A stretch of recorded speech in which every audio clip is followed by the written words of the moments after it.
সন্ধ্যাবতী পর্ব ১। ফারহানা জান্নাত। সাদা শাড়ি পরে বৃষ্টিতে ভিজে শরীরের ভাঁজ সবাইকে দেখাতে ভালো লাগে বুঝি। শরীরের তো সব অংশ বুঝাই যাচ্ছে। ছেলেদের দেখিয়ে কি মজা পাচ্ছেন খুব। তার থেকে এক কাজ করেন, শাড়ি খুলে রাস্তায় দাঁড়িয়ে ভিজেন। দেখবেন অনেক ভালো হবে। উপরোক্ত কথাগুলো বলে সাফরাত নিজের গায়ের কালো কোটটা খুলে শরণ্যার গায়ে জড়িয়ে দেয়। তারপর বড় বড় করে পা ফেলে চলে যায় নিজ গন্তব্যে। আকস্মিক এমন কথা আর কাজে শরণ্যা বোকা বনে যায়। আর সাদা শাড়ি নিজেও জানত, কিন্তু ভিজে গেলে যে শরীরের অংশ বুঝা যাবে তা সে ভাবতে পারে নাই। শরণ্যা ছেলেটার কথাগুলো ভেবে নিজের দিকে তাকায়, মাথা নিচু করে নিল। শরণ্যা হারে ছেলেটাকে দেখতেও তো পারলাম না। একটা ধন্যবাদ দিব তাও হলো না। ছি শরণ্যা, তুই নিজের একটুও খেয়াল রাখতে পারিস না। এসব যদি তোর রাত কখনো জানতে পারে তখন কি হবে বল। রাত বলবে যে শরণ্যা, তুমি কি নিজের একটু যত্নও নিতে পারো না। নিজের মনে কথাগুলো বলতেছিল শরণ্যা। শরণ্যার বৃষ্টি খুব প্রিয়। আজ ঘুরতে এসে হঠাৎ করে বৃষ্টি নামায় দৌড়ে ভিজতে শুরু করে। আর তারপরেই এত কিছু হয়। দূর থেকে রূপান্তিকা চিল্লাতে চিল্লাতে শরণ্যার কাছে আসে আর বলতে শুরু করে, রূপান্তিকা শালি, তোর লজ্জা করে না? সাদা শাড়ি পরে ভিজতেছি কি বিচ্ছিরি। এমা, এটা আবার কার কোট পরছিস? তাড়াতাড়ি বাসায় চল, নয়তো ছোট মা আমাকে মেরে আলুর ভর্তা বানাবে। শরণ্যা আর কিছু বলল না, ওইভাবে বাড়িতে চলে যায়। কোটটা থেকে কেমন যেন একটা সুগন্ধি নাকের সাথে বাড়ি খাচ্ছে। কোটটা ভালোভাবে গায়ের সাথে জড়িয়ে নিয়ে বাড়ির কলিং বেলে চাপ দিল শরণ্যা। রূপান্তিকার মা এসে দরজা খুলে দেয়। শরণ্যা ভয়ে এক ভৌ দৌড় দেয় নিজের রুমে। তারপর ফ্রেশ হয়ে কোটটা ধুয়ে দিয়ে বারান্দায় টাঙ্গিয়ে দেয়। এরপর বিছানায় গা এলিয়ে দিতেই তখনকার সেই কথাগুলো কানে বাজতে লাগলো। ধরফরিয়ে উঠে আয়নার সামনে গিয়ে দাঁড়ালো শরণ্যা। ছি ছি, আমার শরীর এর কি দেখছে ছেলেটা আল্লাহ জানে। ভাগ্যিস মুখটা দেখতে পাইনি, নয়তো পরে দেখলে লজ্জায় সামনে যেতে পারতাম না। উফ শরণ্যা, তুই এত কিউট কেন রে? তোর এই বুকের তিলটা যেন তোকে আরো কিউট করে তোলে। রূপান্তিকা, ছি কি নির্লজ্জ মেয়ে, নিজের প্রশংসা নিজে করতিছে। আগে ভেবে দেখ, ছেলেটা তোর শরীরের সব কিছু দেখছে। হায় হায়, কি লজ্জা কি লজ্জা। আরও যা, সাদা শাড়ি পরে ভিজতে বারবার বারণ করলাম, সাদা শাড়ি পরিস না। না, এই মহারানী সাদা শাড়ি ছাড়া পরবে না। শরণ্যা ঠোঁট উল্টায়। সে জানত নাকি যে এই অসময়ে বৃষ্টি শুরু হবে। সন্ধ্যার সময় ঘুরতে ভালো লাগে, সেজন্য বের হচ্ছিল রূপন্তিকাকে সাথে নিয়ে। শরণ্যা কিছু না বলে মুখ ভেঙ্গাই রূপন্তিকাকে ধাক্কা দিয়ে বিছানায় শুয়ে পড়ে। রূপন্তিকা ও শরণ্যাকে জড়ায় নিয়ে ঘুমের রাজ্যে পাড়ি জমায়। অপরদিকে সাফরাতও কোনো এক সন্ধ্যারাতে তোমাকে দেখেছিলাম শাড়ি পরে বৃষ্টিতে ভিজতে। তোমার ওই লম্বা খোলা চুলে বেলি ফুলের মালা দিয়ে রেখেছিলে। সেই সন্ধেটি ছিল হয়তো আমার জীবনের নতুন কোনো মোড়ের সন্ধান। তোমার ওই বুকের তিলটা যেন বারবার বেহায়ার মতো টানে তোমার কাছে আমাকে। সাফরাত হোটেল রুমের গ্রিন ধরে দাঁড়িয়ে কবিতা আওড়াচ্ছে নিজের মনে। তখন হুট করে রূপ এসে সাফরাতের মাথায় বাড়ি মেরে বলতে শুরু করে, রূপ, ওয়াও, সেই তো কবিতা বলিস। তা বন্ধু, তুমি কারো প্রেমে পড়েছ নাকি? হঠাৎ এই আনরোমান্টিক বন্ধু রোমান্টিক হলো কিভাবে, তাও কোনো এক নারীর চুল তিল নিয়ে বর্ণনা দেয়। সাফরাতও সে এসেছে হয়তো আমার এই জীবনে, এসেছে কোন এক সন্ধ্যাবতী হয়ে আমার জীবন সুন্দর করে দিতে। আমি প্রেমে পড়েছি সেই সন্ধ্যারাতে দেখা পিচ্ছি মেয়েটির। রূপ কেড়ে সেই ভাগ্যবতী যে কিনা এই সাফরাতকে তার রূপে ঘায়েল করেছে। নিশ্চয়ই সে কোনো এক পরী যার প্রেমে পড়েছে আমার সাদা সিধা বন্ধু। বলেই খিলখিল করে হেসে ওঠে রূপ। সাফরাত রাগী চোখে তাকায় রূপের দিকে। হঠাৎ করে রূপ গম্ভীর কণ্ঠে বলতে শুরু করে, রূপ, রূপন্তিকা প্রপোজ করছে আজকে আমায়। কি করব বলতো, কিছু বুঝতেছি না আমি। বড় আব্বুর মেয়ে হয় আর আমার ছোট বোনের বেস্টু। আমি কিছু বুঝতে পারতেছি না। আজ যখন পার্কে ছিলাম তখন দেখি ওই আর আমার বোন পার্কে ছিল, তখনই রূপন্তিকা প্রপোজ করে। রূপ কথাগুলো বলে চুপ মেরে যায়। সাফরাত এর কোনো ওর পায় না। রেগে সাফরাতের দিকে তাকায়, দেখে ফোনে কি জানি করতিছে আর হাসিতেছে। সাফরাত মাথা উঁচু করে দেখে রূপ রেগে ওর দিকে তাকায় আছে। সাফরাত ভয়ে ঢোক গিলে রূপকে বলে, সাফরাতও কলিজ রাগ করিস না, তোর ভাবির ছবি ওয়েল পেপারে সেভ করলাম। লুকিয়ে অনেক কয়টা ছবি উঠাইছি আজকে, বুঝলি। আর শোন, তুই তো আমাকে বলতিস রূপন্তিকাকে নাকি তোর ভালে লাগে, তাহলে একসেপ্ট কর, সবাই মেনে নিবে, চিন্তা করিস না। রূপ: হ্যাঁ সেটা ঠিক, দেখি ফোনটাকে, সেই মেয়ে যার জন্য আমার বন্ধু পাগল হয়ে গেছে। কার জন্য? তার বুকের মধ্যে টিপটিপ ব্যথা করে। রূপ মজা করে কথাটা বলে সাফরাত এর থেকে ফোনটা ছিনিয়ে নেয়। ফোনটা হাতে নিতেই চমকে উঠে ওয়েলপেপারের ছবি দেখে। আর চোখে সাফরাতের দিকে তাকায়, লক খুলে গ্যালারিতে যায়। গিয়ে দেখে অনেক কয়টা ছবি, কিছু ছবিতে পেট দেখা যাচ্ছে, তাই আর দেখল না রূপ। রূপ নিজেকে শান্ত করে মুখে হাসি ফুটায়, সাফরাতকে নরম সুরে বলল, রূপ তুই কি জানিস মেয়েটা সিঙ্গেল নাকি মেরিড? বা হেনতেন যাই হোক, আর একটা কথা, কার অনুমতি ছাড়া ছবি উঠানো হয় না। সেটা মাথায় রাখিস। আর এসব কি ছবি উঠাইছিস পেট দেখা যায়? সাফরাত: রূপ তোর কি হলো, এমন গম্ভীর হলি কেন? রাগ করতেছিস হয়তো। আরে আমি কি ইচ্ছা করে এমন ছবি উঠাইছি? মেয়েটা বৃষ্টিতে ভিজার জন্য শরীরের কাপড় লেপটে ছিল, তাই এমন হয়েছে ছবি। আর আমার কোটটা দিয়ে আসছি, তোর গায়ে লাগে না আমার প্রিয় কোড এইটা? সাফরাত মন খারাপ করে কথাটা বলে। রূপ: যাক বাদ দি, চল, আমাদের ফ্রেন্ডশিপের 10 বছর হচ্ছে, সেই ইন্টার থেকে আমরা ফ্রেন্ড, কখনো আমাদের বাসায় যাসনি তুই? আমি অনেকবার গেছি তোর বাসায়, আজকে আমাদের বাসায় চল। ওখানে থাকবি আজকাল, নিজের বাসায় যাস। সাফরাত ও আর কিছু বলল না, কখনো যায়নি রূপের বাসায়। তাই রূপের সাথে গাড়ি নিয়ে বের হয়ে যায়। রূপ বাসায় এসে কলিং বেলে চাপ দিলে রূপন্তিকা এসে দরজা খুলে দেয়। রূপন্তিকা: ভাইয়া কই ছিলা এতক্ষণ? রাত 9টা বাজে, আর উনি কে তোমার সাথে? আর শরণ্যা তোমাক খুঁজতিছে ভাইয়া। ছোট মা বাবা ওরে বকা দিছে, কান্না করতে করতে ঘুমাইছে, তাও না খেয়ে। রূপ: দরজা ছাড় আর ভিতরে আসতে দে আগে। আর কি হয়েছে, বকা দিছে কেন, কি করছে আবার? কোনো ঝামেলা করছে নাকি? তোরা দুইজন তো এসবে এক্সপার্ট। বাসায় ঢুকতে ঢুকতে কথাটা বলে রূপ। রূপন্তিকা: হো সরো যাও, নিজের বোনের থেকে শোন কি হয়েছে। আর ভাইয়া আমার ওর কখন দিবা?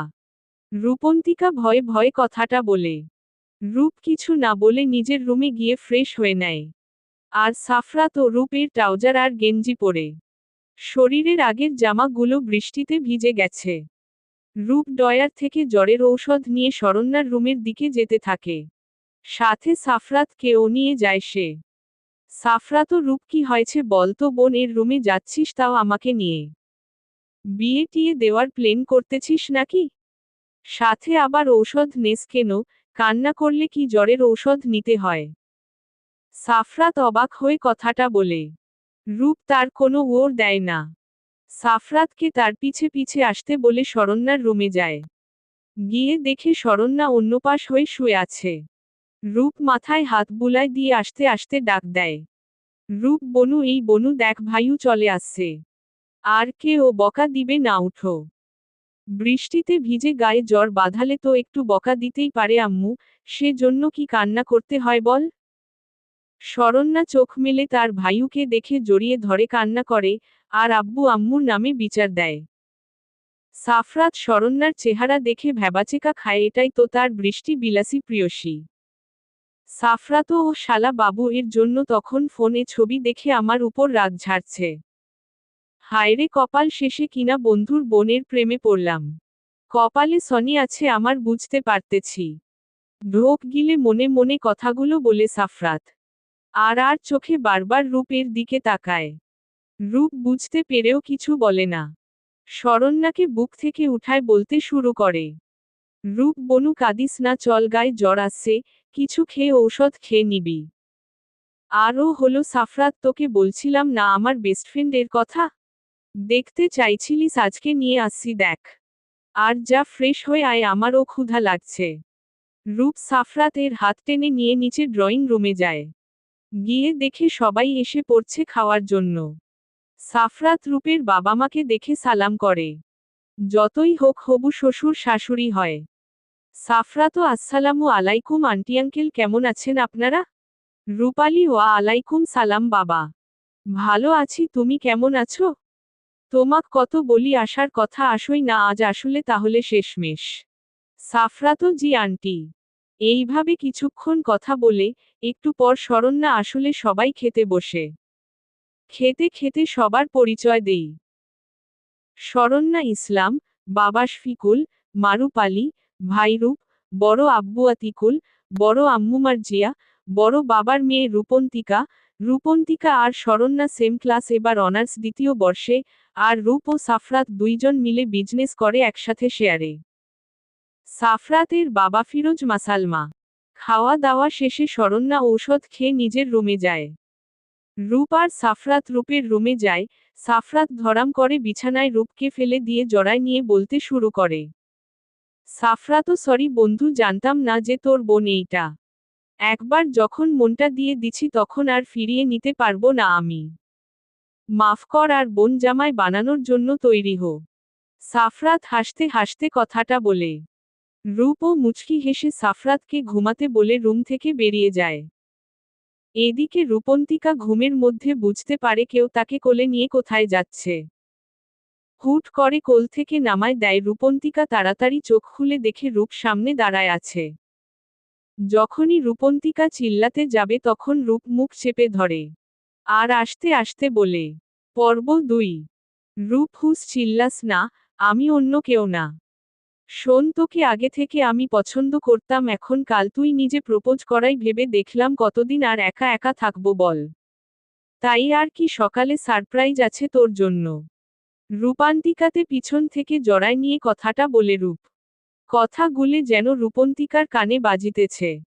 রূপও তাকে ভালোবাসে নিজের মধ্যে কেমন যেন একটা শিহরণ বয়ে যাচ্ছে। রূপের দিকে ঘুরে শক্ত করে জড়ায় ধরে রূপন্তিকা। পরক্ষণেই কারো হাসির শব্দে রূপ আর রূপন্তিকা ঘুরে দাঁড়ায়। দেখে সামনে শরণ্যা আর পিছনে সাফরাত দাঁড়ায় আছে। রূপ তোরা এখানে কখন আসলি, দেখ যা দেখছিস ভুলে যা আমি ভালো ছেলে। রূপের কথায় সাফরাত আর শরণ্যা হেসে ওঠে। পরক্ষণেই শরণ্যা ভ্যা ভ্যা করে কেঁদে দেয়। সবাই অবাক হয়ে ওর দিকে তাকায়, সাফরাত প্রশ্ন করেই বসে, কি হয়েছে? শরণ্যা ভাইয়া লুকিয়ে প্রেম করে আমাকে বলে উনি। আর রূপন্তিকা ও তো আমার ফ্রেন্ড তাও বলে নাই আমাকে রূপ তেমন কিছু না পাগলি কান্না থানা আর তুই কখন আসলি ছাদে? আর রাতে ছাদে কেন আসছিস? আর সাফরাত তুইও? রূপ সাফরাতের দিকে রাগী চোখে তাকিয়ে কথাটা বলে। সাফরাত ভয়ে ভয়ে ধীর কণ্ঠে বলে। সাফরাতও এমনে তাকাবি না, আমার ঘুম ধরতিছে না তাই বাহিরে আসলাম। তখন দেখি শরণ্যা মানে তোর বোন এইদিকে আসতিছে তাই আমি ও পিছু পিছু আসলাম, এই আর কি। রূপ আর কিছু বলে না। এরপর সবাই এক জায়গায় বসে একসাথে আড্ডা দিতে থাকে। তখন হঠাৎ করে শরণ্যা বলে উঠে। শরণ্যা ভাইউ তুমি না বলছো আমার রাতকে নিয়ে এসে দিবা। কই কবে এনে দিবা বলো তো? তুমি কথা দিয়ে কথা রাখো নাই। এমনকি আমার রাতও আমাকে কথা দিয়ে কথা রাখে নাই। সে আমাকে ছেড়ে চলে গেল আর আসলো না। আমার রাত আমার সাথে বেইমানি করল। শরণ্যা মন খারাপ করে কথাটা বলে। রূপ বিরক্ত আর কিছুটা রাগী সুরে বলে। রূপ চুপ আমাকে রাগাবি না। কে এই রাত 5 বছরের ছবি এনে আমাকে বলতেছিস যে, ভাইউ আমাকে খুঁজে এনে দেও আমি কই পাবো তুই বলতো। সাফরাত আমার বোনকে পাবনা দিয়ে আয়তো যা কবে কার সেই রাত আমি কখনো দেখি নাই। ও নাকি ছোট থাকতে একসাথে খেলছে এখন তাকে চাচ্ছে। ওরে ছাড়া নাকি ও কাউকে বিয়ে করবে না। রূপের এই কথাটাই বাকি ছিল সাফরাতের শোনা। যাকে সে পছন্দ করে সে নাকি আবার অন্য কাউকে ভালোবাসে। সাফরাত রাগী চোখে শরণ্যার দিকে তাকায় তারপর কি মনে করে রাতের ছবি দেখতে চায়। সাফরাত রাতের ছবি দেখে রূপের দিকে একবার তাকায় শরণ্যার দিকে একবার তাকায় পরে নিজের দিকে তাকায় শরণ্যাকে প্রশ্ন করে। সাফরাতও আচ্ছা সন্ধ্যাবতী তুমি তো সেই ছোট বেলায় দেখছো রাতকে তাই না? এখন যদি সে অন্য কাউকে বিয়ে করে সংসার করে আর তাহলে তুমি কি অন্য কাউকে বিয়ে করবা নাকি? তাই রাতকে ভুলে যাও, সে তো তোমার এতদিনে খোঁজ রাখে নাই। সাফরাতের কথায় রেগে গিয়ে সাফরাতের হাতে জোরে কামড় দেয় শরণ্যা। সাফরাত চিল্লিয়ে উঠে বলেই বসে রাক্ষসী শরণ্যা যেন তা কানেই নিল না, জোরে জোরে চিল্লিয়ে বলে উঠল, শরণ্যা, আমার রাত আমাকে ছাড়া কাউকে বিয়ে করতে পারে না। আমার রাত আমাকে কথা দিয়েছে সে আমাকে ছাড়া কাউকে বিয়ে করবে না।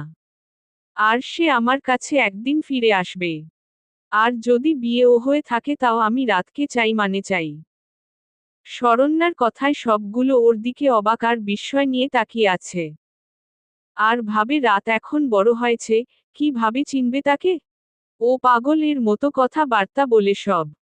শরণ্যা চিল্লা চিল্লি করে নিচে চলে যায়। হুট করে রূপ প্রশ্ন করে, রূপ, কিরে সাফরাত, তুই সন্ধ্যাবতী বললি কেন শরণ্যাকে? ওর নাম তো সন্ধ্যাবতী না। তুই ও কি পাগল হলি? সাফরাতও বুঝবা না বন্ধু, দেখা হয় আমার কোনো কোনো সন্ধ্যায়, তাহলে বলো না শরণ্যা থেকে করি সন্ধ্যাবতী। তোর বোনের সাথে খুব মিল আছে এই সন্ধ্যাবতীর, বুঝলি? রূপন্তিকা কিছু না বুঝে মুখ মুখ ভেটকায়। পরে সবাই নিজের রুমে গিয়ে ঘুমিয়ে পড়ে। সকালে সবাই খাওয়া দাওয়া করে ড্রয়িং রুমে বসে আছে রূপ কিছু বলবে সেটা শোনার জন্য। আর এই দিকে কাল থেকে আর শরণ্যা কারো সাথে কথা বলে নাই। শরণ্যা, ভাইউ কি বলবা বলো, আমি ঘুমাবো। তোমার আজাইরা কথা শোনার জন্য আমি বসে নাই। রূপ শরণ্যার কথা কানে নিল না, ও এমনই রাতকে নিয়ে বাজে কথা বললে রেগে থাকে। একটু পর সবাই এসে পড়লে রূপ বলতে শুরু করে, রূপ আব্বু, তুমি তো আমাকে বিয়ের কথা বলো তাই না? তাই ভাবছিলাম এবার বিয়েটা করে নেই। তবে শর্ত একটাই, আমার পছন্দের মেয়ের সাথে আমার বিয়ে দিতে হবে। আমার পছন্দের মেয়ে আছে। রূপের কথায় সবাই তার দিকে কড়া দৃষ্টি নিক্ষেপ করে। রূপ রোখ গিলে নেয়। আর সাফরাত রূপের কাণ্ডে মুচকি হাসিতেছে। রূপ ওর দিকে রাগী চোখে তাকায়, আবার বলতে শুরু করে, রূপ, ইয়ে মানে বলছিলাম কি বড় বাবা, তুমি না রূপন্তিকার জন্য ছেলে খুঁজতেছিলে? তা তোমার তো একটাই মেয়ে ছেলে নাই, তাই তোমাদের ভালোর জন্য বলছিলাম কি রূপন্তিকাকে আমার সাথে বিয়ে দেও। বাড়ির মেয়ে বাড়িতে থাকবে, আমি কিন্তু তোমাদের ভালোর জন্যই বলতেছি। রূপের এমন কথায় সবাই মুখ চাওয়াচাওয়ি করে, হুহা করে হেসে দেয়। সাথে রূপের মা বাবা, রূপন্তিকার মা বাবা সবাই।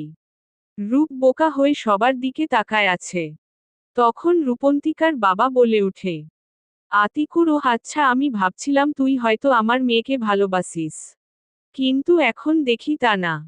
আমাদের ভালোর জন্য তুই এটা চাচ্ছিস। থাক বাবা, আমাদের ভালো চাইতে হবে না তোকে। আমার মেয়েকে যে পছন্দ করবে, ভালোবাসবে, তার সাথে রূপন্তিকার বিয়ে দিব। একটা মেয়ে আমার যাতে ভালোবাসা পায়, দয়া না। রূপ এবার ফেঁসে গেল। সাফরাত এখনও হেসে যাচ্ছে আর শরণ্যা দাঁত দিয়ে নখ কাটতিছে, যেন এসবে তার কোনো কাজ নেই। রূপ রোখ গিয়ে জোরেই বলে বসে, রূপ, আরে বড় বাবা, আমি তোমার মেয়েকে ভালোবাসি, প্লিজ আমার সাথেই বিয়ে দেও, তোমার মেয়েকে কষ্ট দিব না প্লিজ। রূপের কথা এবার শরণ্যাও হেসে দেয়। তারপর রূপের বাবা বলতে শুরু করে, শফিকুল, থাক, তোকে আর বলতে হবে না। শরণ্যা আমাদের সকালে বলছে সবকিছু আমরা তারিখও ঠিক করছি, কারো আপত্তি নাই এই বিয়েতে। আর 1 মাস পর তোদের বিয়ে, সবাই এখন থেকে রেডি হতে লাগো। কার্ড ছাপা মার্কেট করা সময় লাগবে। রূপন্তিকার শরণ্যা কখন বলল, আজব তো। আরে দেখ কেমন নখ খাচ্ছে, এত কিছু কখন করলো ও? এমন ভাব নিয়ে আছে যেন কিছু জানে না। শরণ্যা ওদের পাত্তা না দিয়ে চলে যায়।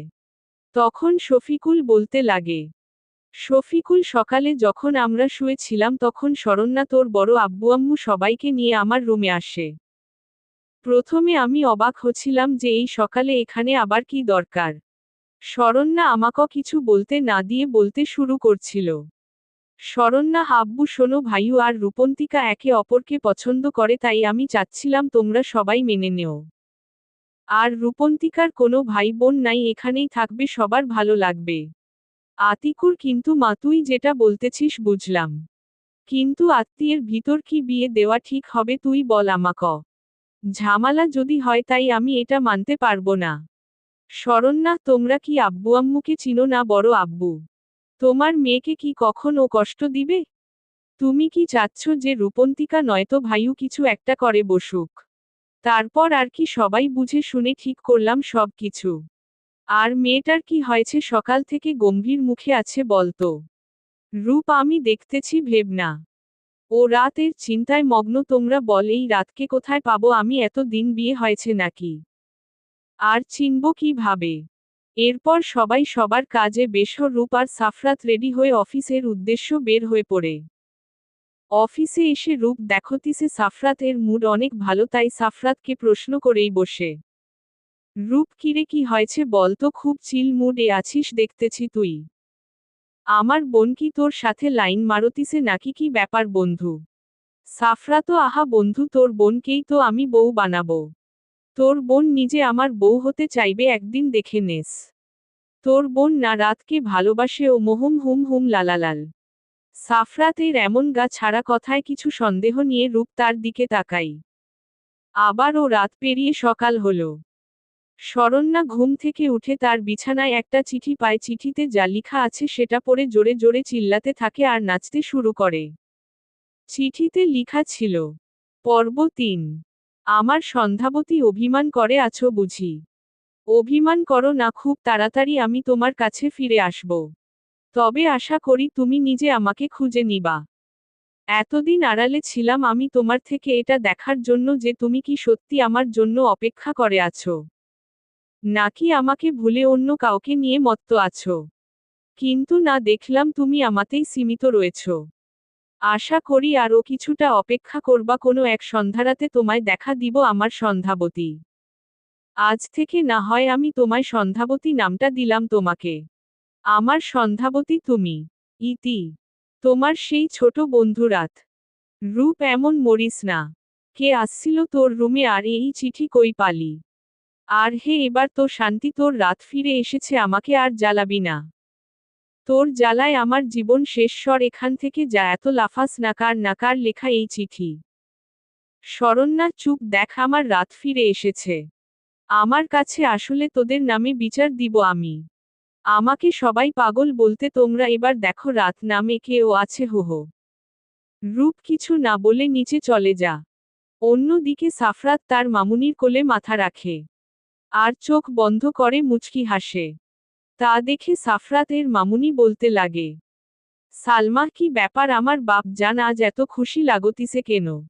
আমার বৌমা পাইছ নাকি? কতদিন থেকে বলতেছি বিয়ে কর একটা নাতিনাতনি নিয়ে খেলবো তা না। সাফরাত ওহুম মামুনি খুব তাড়াতাড়ি তোমার বৌমা আনবো। ওয়েট পিক দেখাই এই দেখ তোমার বৌমা।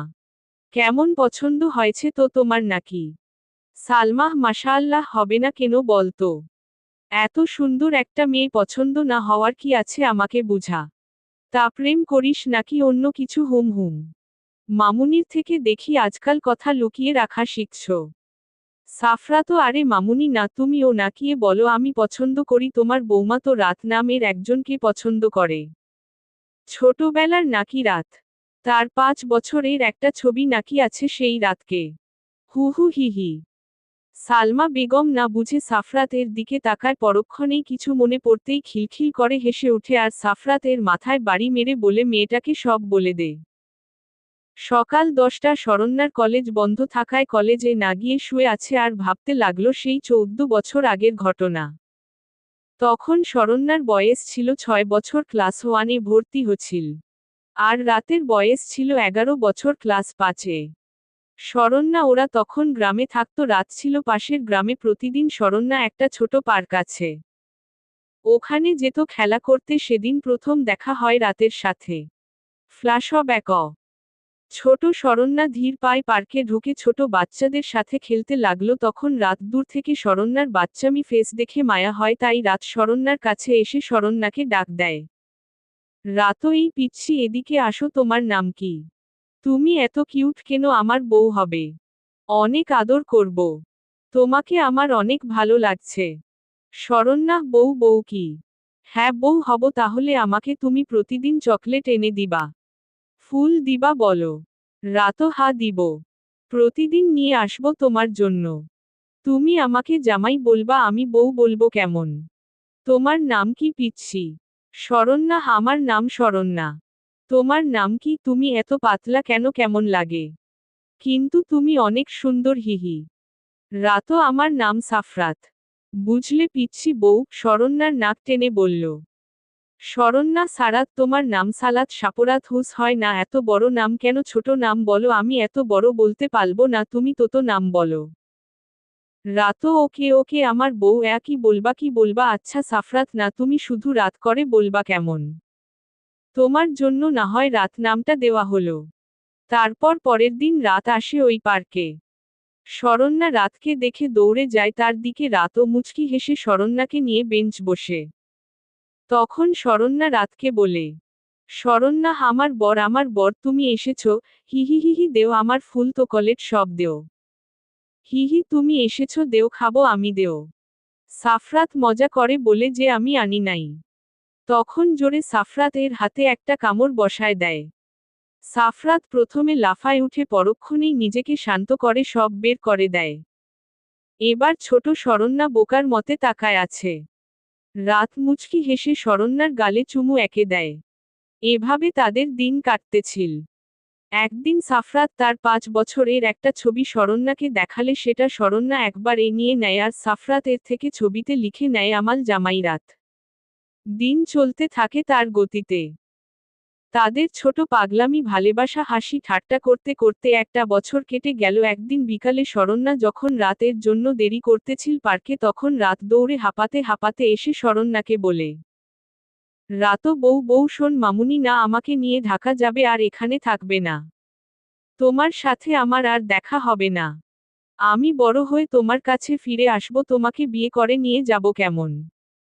শরণ্যা, হ্যাঁ, না না, তুমি কোথাও যাবে না। আমি কার সাথে খেলবো? তুমি কোথাও যাবে না জামাই। তুমি আসবে না, আর তুমি যাবে না কেমন? রাতো পাগলামি করে না বউ। কথা দিলাম আমি আমার তোমার কাছে ফিরে আসব। আমার জন্য অপেক্ষা করবা তুমি কেমন? কাউকে বিয়ে করবে না, একদিন তোমাকে বউ বানিয়ে নিয়ে যাব আমি তোমাকে। কান্না করে না আমার পাগলি। শরণ্যা তখন পাগলের মতো কান্না করতে থাকে। পরে রাতকে কথা দেয় রাতকে ছাড়া কাউকে বিয়ে করবে না সে। সেদিনের পর এতটা বছর চলে গেল। শরণ্যা সব সময় রাতের সেই ছবিটা দেখত আর এটাই ভাবত রাত তার জামাই। সেই ছোট মনে কথাগুলো জমিয়ে থাকে। শরণ্যা রূপন্তিকার ডাকে বাস্তবে ফিরে আসলো। বর্তমান। রূপন্তিকা, কি ভাবিস? এত চল, ভালো লাগতিছে না কোথাও থেকে ঘুরে আসি? আর সময় নাই, এই বাড়ির বউ হব কোনোদিন জানি, হিহি। শরণ্যা কিছু না বলে রূপন্তিকার সাথে বাহিরে বের হয়। আর সাফরাত নিজের কেবিনে বসে বসে ভাবতে থাকে আর মনে মনে বলে, সাফরাতও সরি আমার ছোট বউ শরণ্যা। তোমার কথা রাখতে পারি নাই আমি। কথা দিয়েছিলাম তোমাকে বিয়ে করব, তোমার কাছে ফিরে যাব একদিন। কিন্তু ঢাকা আসার পর তোমার কথা আর মনে ছিল না। প্রথম দিন ঢাকা এসে মামুনিকে বলছিলাম তোমার কথা। আর কখনো তোমাকে মনে হয় নাই। আর তুমি কিনা এখনও সেই আমি ছোট রাতকে পাগলের মতো ভালোবাসো। তুমি কথা রেখেছ অথচ আমি রাখতে পারলাম না। কখনো যদি জানতে পার যে আমি তোমাকে ভুলে গেছি তাহলে কি করবে তুমি জানি না। সাফরাতের খুব খারাপ লাগতিছে, তার বয়স ছিল তবুও শরণ্যাকে ভুলে গেছিল। আর ছোট শরণ্যার সব মনে আছে। রূপ সাফরাতের কেবিনে এসে দেখে সাফরাত কিছু ভাবতিছে। রূপ সাফরাতের মাথায় চাটি মেরে বলে, রূপ, কি দরকার ছিল শরণ্যার রাত সাজার? ও রাতকে সত্যি ভালোবাসে। জানিও না কে এই রাত ছোট থাকতে প্রতিদিন আমাদের গ্রামের ছোট পার্কে খেলতে যেত, হতে তখন পরিচয় হচ্ছিল। কিন্তু তুই ওর রাত সাজলি কেন? আমি কাল তোর চিঠি নিয়ে গিয়ে রাখছিলাম, পড়ছিলাম না, কিন্তু এটা করা ঠিক হয়নি। রূপের কথা শুনে সাফরাত মুচকি হেসে সব খুলে বলে যে সেই রাত আর সেই সাফরাত। রূপ অবাক হয়, সাথে অনেক খুশি হয়। সাফরাতও শোন, তোর বোনকে কিছু বলিস না আগে। কিছুটা মজা নেই ওর সাথে। আহা, কত মজা হবে বল। হঠাৎ করে দরজার দিকে তাকিয়ে ভয় পেয়ে যায় সাফরাত রূপ দুইজনেই। শরণ্যা আর রূপন্তিকা দাঁড়িয়ে আছে, তাহলে কি সব শুনে ফেলল? শরণ্যা বলতে শুরু করল, শরণ্যা, কি ব্যাপার? আমাকে দেখে তোমরা সবাই চুপ হয়ে গেলে কেন? কি বলেছিলে বল, আমরা একটু সবাই শুনে আড্ডা দেই তোমাদের সঙ্গে। আর ভাইয়া, তুই আজকে একা চলে আসছিস কেন? আমিও তো তোর সঙ্গে আসতে চাইছিলাম। সাফরাত তো ভয় পেয়ে গেছিল যে শরণ্যা সবকিছু শুনে ফেলছে নাকি। শুনতে পারে নাই ভেবে এবার হাসিমুখে বসে শরণ্যাকে বলতে শুরু করল। সাফরাতও, কি ব্যাপার, তোমরা এখানে কি করতেছ? অফিস টাইমে তোমরা অফিসে আসছো কিসের জন্য? তোমরা ঘুরতে চাইলে অন্য কোথাও ঘোর। এটা অফিস, কাজ করতে হয়, অন্য কিছু না। সাফরাতের কথাই শরণ্যা রেগে যায়। অযথা তাদেরও তো অফিস, তাও নাকি তাদের আসা যাবে না। শরণ্যা রেগে তার ভাইকে উড়াধুরা বকাবকি শুরু করতে লাগল। শরণ্যাকে রেগে কথা বলাতে সাফরাত বেশ মজা পাচ্ছে। একটুতে এই মেয়েটা রেগে যায়। ছোট থেকে এটা তার স্বভাব। এবার রূপ চুপ থাকতে পারল না। সাফরাত আর স্বর্ণাকে ঝাড়ি মারতে শুরু করল। তারপর দুজনেই চুপ মেরে যায়। এরপর সবাই মিলে কিছুক্ষণ আড্ডা দিয়ে মার্কেটের উদ্দেশ্যে বের হয়ে পড়ে। মার্কেটে গিয়ে সবাই বেশ কিছু কেনাকাটি করার পর যখন রেস্টুরেন্টের উদ্দেশ্যে রওনা দিবে, তখন হুট করে কোথা থেকে একটা ছেলে এসে স্বর্ণাকে জড়ায় ধরে। সেখানেই সাফরাত ছিল। সাফারাত তো রাগী চোখে তাদের দিকে তাকায় আছে যে এখানে হচ্ছেটা কি। এমন হুট করে জড়ায় ধরার জন্য শরণ্যাও কিছুটা ভড়কে যায়। পরক্ষণেই ছেলেটাকে দেখে কিছুটা রাগী ভাবে তাকায়। কিন্তু ছেলেটা কিছু না বলেই শরণ্যার গালে একটা ছোট কিস করে সেখান থেকে চলে যায়। আর যাওয়ার আগে বলে যায়, বেব, তোমার জন্য আজকে রাতে সারপ্রাইজ আছে। রূপ এবার কিছু বুঝতে না পেরেই স্বর্ণাকে প্রশ্ন করে বসে। কারণ তার মাথায় কিছুই ঢুকল না। হুট করে কোথা থেকে একটা ছেলে এসে এভাবে জড়ায় ধরে আবার কিস করে চলে গেল। কিছু বলার সুযোগ না দিয়েই। তার ওপর তাদের দিকে আগে থেকেই সাফরাত রাগী চোখে তাকায় আছে। রূপ, ছেলেটাকে এমন হুট করে এসব কি করে যাচ্ছে? আর তুইও কিছু বললি না? এটা কোন ধরনের বেয়াদবি বলতো আমাক? আশেপাশে কাউকে দেখে না নাকি? আর কিসের সারপ্রাইজের কথা বলে গেল? তুই কি চিনিস ছেলেটাকে? শরণ্যা একসাথে এত প্রশ্ন করে নাকি কেউ? হুম, চিনি, আমি আমাদের কলেজের সিনিয়র। আমার ৪৫ বছরের বড় হবে হয়তো। আমাকে কয়েকবার প্রপোজ করছিল কিন্তু একসেপ্ট করি নাই। তারপর তো প্রায় ১ মাস দেখা হচ্ছিল না, আজকে হুট করে কোথা থেকে আসলে কে জানে। সাফরাতও, বাসের জন্য রাস্তাঘাটে এমন নোংরামি হবে নাকি? কোনো কমন সেন্স নাই। যৎসব রূপ থাক, অফিস রেখে এখানে এসে আছে, আমি গেলাম, টাটা। সাফরাত সেখান থেকে চলে যায়। শরণ্যা বোকার মতো তাকায় আছে, হলোটা কি এখানে? রূপ বুঝল সাফরাত রেগে গেছে, সেজন্য রূপন্তিকা আর শরণ্যাকে নিজের মতো করে থাকতে বলে সাফরাত এর পিছে দৌড় মারে। শরণ্যা আর রূপন্তিকা কিছু না বলেই রেস্টুরেন্টে ঢুকে খাওয়া দাওয়া করে বাসায় চলে যায়। সাফরাত সেখান থেকে অফিসে না গিয়ে বাসায় চলে যায়। রূপ কিছু বলল না। রাতে শরণ্যার ফোনে একটা মেসেজ আসে, মেসেজ পেয়ে নিচে দৌড় মারে শরণ্যা। নিচে গিয়ে যা দেখে তা দেখে অবাকের চরম পর্যায়ে চলে যা, তার মানে মেসেজে লিখা ছিল, আমার শরণ্যা রানী, আমি ফিরে এসেছি তোমার লাইফে। বড্ড ভালোবাসো আমায় জানি আমি। সেই ছোট বেলায় আমাকে দেখেছ, আমার সাথে খেলছো, তবুও কখনো ভুলে যাওনি আমাকে, এতটা ভালোবাসো আমায়। তোমাকে বলছিলাম যে ফিরে আসবো একদিন, তোমাকে বউ বানিয়ে নিয়ে যাব। আমি ফিরে এসেছি। ইতি। তোমার পিচ্ছি বর রাত। শরণ্যা নিচে নেমে এসে দেখে রাতুল দাঁড়ায় আছে। রাতুল বলতে মার্কেটে যে ছেলেটা শরণ্যাকে জড়ায় ধরছিল। শরণ্যা ভাবতেই পারে নাই রাতুলই তার রাত। শরণ্যা দৌড়ে গিয়ে রাতুলকে জড়ায় ধরে বলতে শুরু করে, শরণ্যা, রাত, তুমি আমার রাত। এতদিন বলো নাই কেন আমাকে?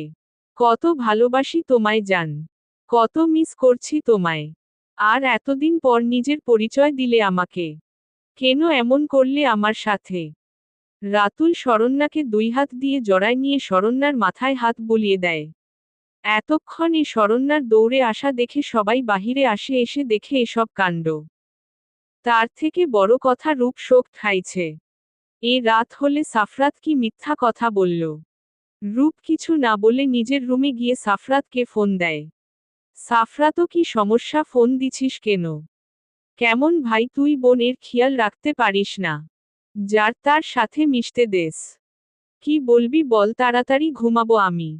রূপ, কুল কুল বন্ধু। বুঝতাছি না এখন কেমন করে বলবো তোকে কথাটা।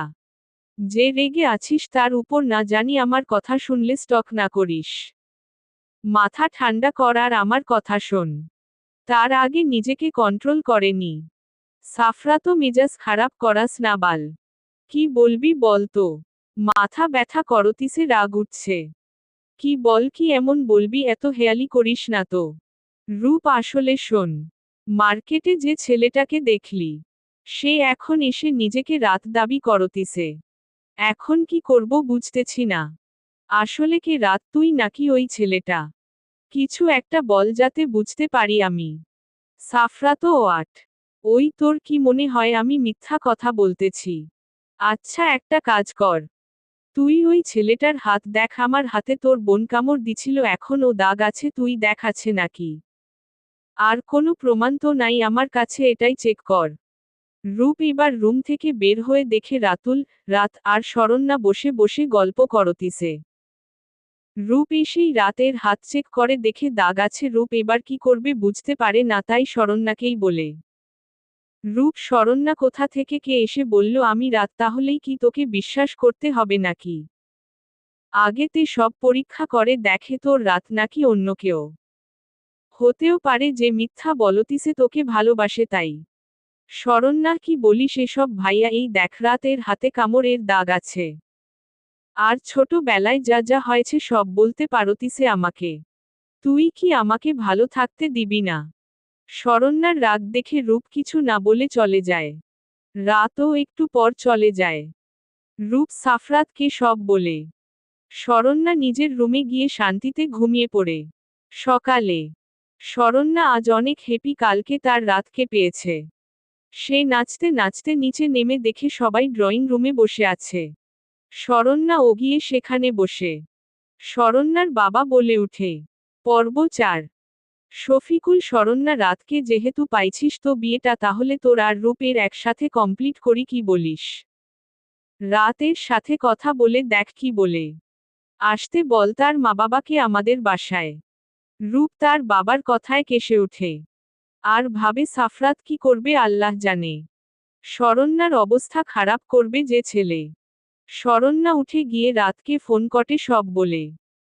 রাতও অনেক হ্যাপি, সে শরণ্যাকে অনেক কষ্টে বাঘে আনছে আর তাড়াতাড়ি বিয়ে করতে পারলে শরণ্যা শুধু তারই থাকবে আর কেউ চাইলেও তার থেকে ছিনিয়ে নিতে পারবে না। বিকালে রাত তার বাবা মাকে নিয়ে শরণ্যাদের বাসায় এসে সবকিছু ঠিকঠাক করে চলে যায়। রূপ আর শরণ্যার বিয়ে একদিনেই হবে। রূপ সকাল থেকে ফোন দিচ্ছে সাফরাতের কাছে, কিন্তু সাফরাতের কোনো খবর নাই। কিছু মাথায় আসতিছে না। রাত 12টা, সবাই ঘুমিয়ে আছে। চুপি চুপি সাফরাত শরণ্যাদের বাড়িতে প্রবেশ করে। রূপ ঘুমের মাঝে বুঝতে পারে কেউ তাকে শূন্য ভাষায় নিয়ে যাচ্ছে। হুট করে রূপ চিল্লিয়ে উঠে সামনে তাকায়, দেখে ভয় পেয়ে যায়। রূপ, তুই এত রাতে তুই আমার বাসাতে কি করিস? আসলে তুই কি সাফরাত নাকি? ওমাগো, ভূত। বাঁচাও আমাকে, বিয়ের আগে মেরে ফেললো গো। আমার মাজা গেল গো। সাফরাত ধমকে বলতে লাগলো, চুপ, একটা কথাও না। ভূতের বাপ আমি। মেজাজ খারাপ আছে একদম, নেকামি করবি মা মেয়েদের মতো। ওই তোর বোনের কাণ্ড অঙ্গান নাই।